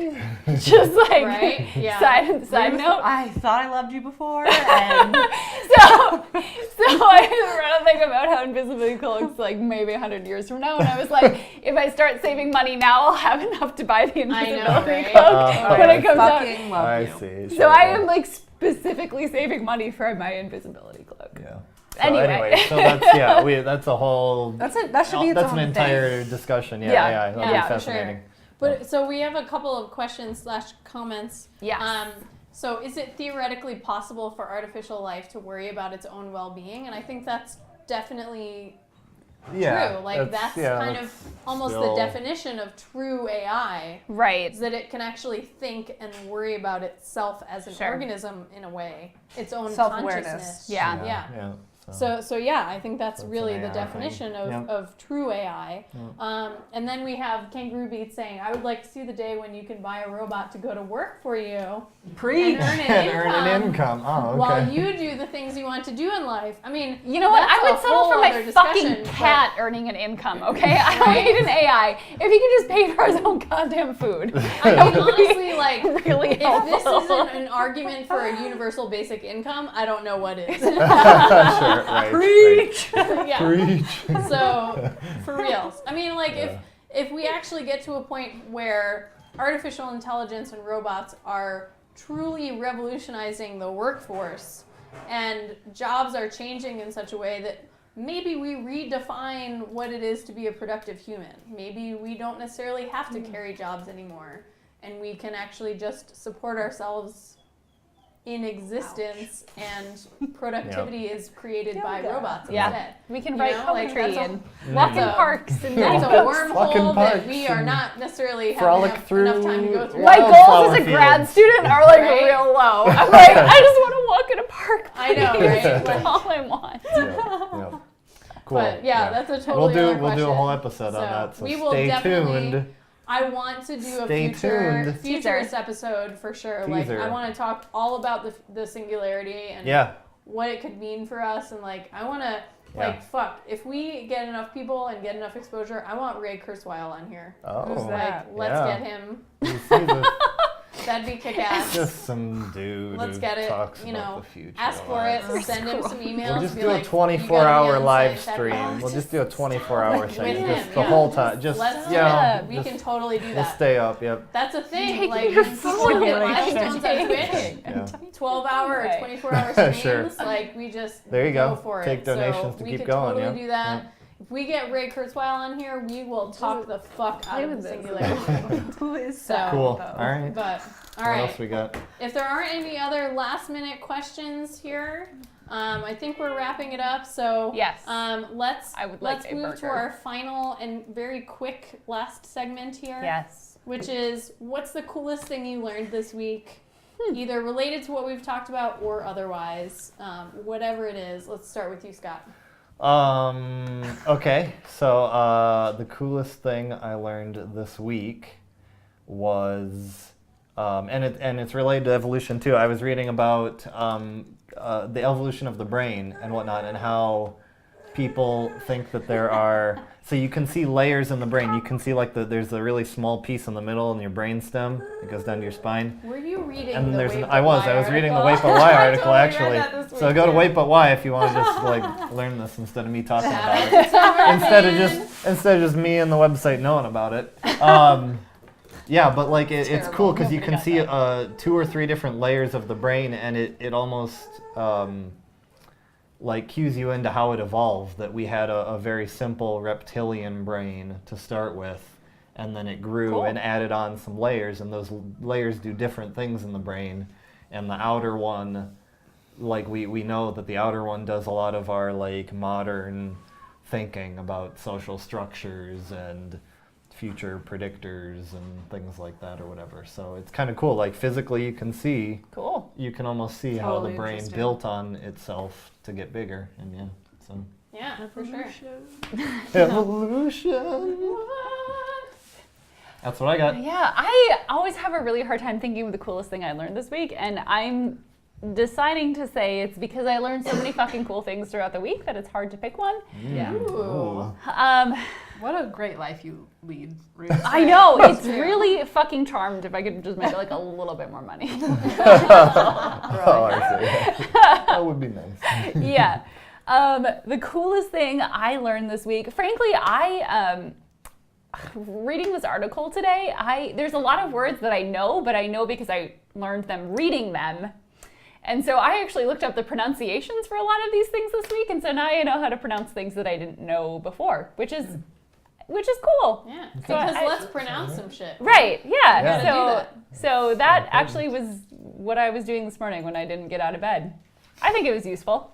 Yeah. So, Cool. All right. yeah. What you got, Sarah? The coolest thing I learned has kind of to do with evolution, and it was the Nature paper that came out recently about the new hominin or whatever. Oh, the 130,000. 130,000. Yeah. We talked about this a little bit last night. I don't know what that is. So they explain found to some me. sort of archaeological evidence for In California. for some sort of Homo species entering the New World 130,000 years ago, which is Our best estimates what- right now are at about 15,000 Right. years ago. Yeah. So we're like, So this would have changed a everything huge- about a how we huge think about. paradigm Yeah, shift yeah. in human evolutionary history, which I don't know how I feel about it yet. And actually, I'm like really excited to learn a little bit more about that. We will address this on a future episode, honestly. Yeah. Like we talked a little bit about it last night. And there's a lot of hype about it, and everyone's just like, "Oh my god, everything's different now." But then a lot of scientists are like, "This Yeah. is bullshit." There So- were like, I don't want to say flaws in the article, but they Yeah. made some like pretty Big big leaps. there claims are flaws in the article. that kind of aren't backed up by the evidence. So flaws being overgeneralizations Yeah. and them Right. making claims that are not actually backed up by evidence. I But think that's totally Yeah. true. that being said, it was fucking cool to read, It's and cool that people are doing this shit. And I also like kind of want to give a shout out to somebody who's willing to go against the norm, Yeah, right? for Because sure. I think Yeah. when we Even if it's just to gain popular. Sure. yeah, I mean, okay, that's an issue, but still. but sometimes I think we get so ingrained with our scientific like ideas of how things work that people are unwilling to go Sure. against those, and so it's cool when somebody does. That being said, there needs to be more evidence for this one. So Yeah, definitely. yeah. For sure. All right. So Colossal Rumbler, I think I just fucked this up, but is saying tell Ruth to just say my username before going. She will be pissed. I don't know why. Because you don't like Colossal Rumbler's name. No, I don't. Colossal Rumbler. We're cool. I don't have a problem with You you. have all the love. I just thought you're just like, let's just pick two words that everybody likes to sound cool together. What? She And, just I mean, wants to know where it That's came the nature from. of a username, right? She Yeah, wants to I know guess. what does Colossal Rumbler mean? Yeah. Like, I What want does it mean to to you? know What does you. it mean to What you? I is want to rumbling? look into your soul and know Yes. who you are. Yes. So just like Yeah, psychologist. tell me. Yeah. So no, I don't have anything against you, Uh. Colossal Rumbler. Thanks Yeah. for following us. That's cool. Yeah. I want to give Sounds another like the name of shout a out good to class. Kangaroo Beats as well. I think he might have left already, but he or she said, "I love the show, and yes, ants are pretty fucking cool, and you're all awesome." So, Woo! amen to that. Thanks, That's Kangaroo. awesome. whatever. So, Kangaroo beats. Kangaroo beats. yeah. Oh, Classy Bathrobe has a solid hypothesis about Colossal Rumbler. Maybe his tummy makes a loud noise when he's hungry. Yeah. That's what whenever That's I've got legit. like something going on, Yeah, I call Colossal You it. call it a colossal rumbler, do you? Is that what you call it? Because that's kind of weird. I call it a Kangaroo Beats rumbler. is Oh, a still here, rumbler. yeah. Oh, But if okay, it's like all right. real big, If it it's could a be a colossal colossal one, you rumbler. should Yeah, probably it see a could be a doctor colossal about it. I'm not gonna lie. Totally. You should probably Yeah. get some help. All right, guys. If we don't have any Cool. final questions, thank you guys so much for watching. Yeah, thank you. for following. Yes. I really appreciate it. We've had a really fun science week, and I hope you enjoyed it as well. Yeah. Check us out. We will be on again next week. Not for the cooking show on Monday, but we will have another episode of Science Happy Hour next Friday. So come back next Friday. So, yeah, come back next Friday. Have a drink with us.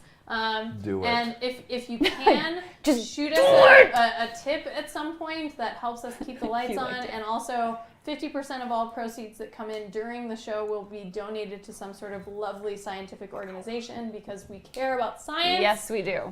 Yes. So anything you can do to tip us and help out would be really appreciated. Anything you can, even if it's just a little bit. Whatever. Following is great. It's a perfect way to see when we are going to be live next. And follow us on social media. You can get updates. You'll see our articles that we're going to talk about during the next episode and all sorts of other stuff.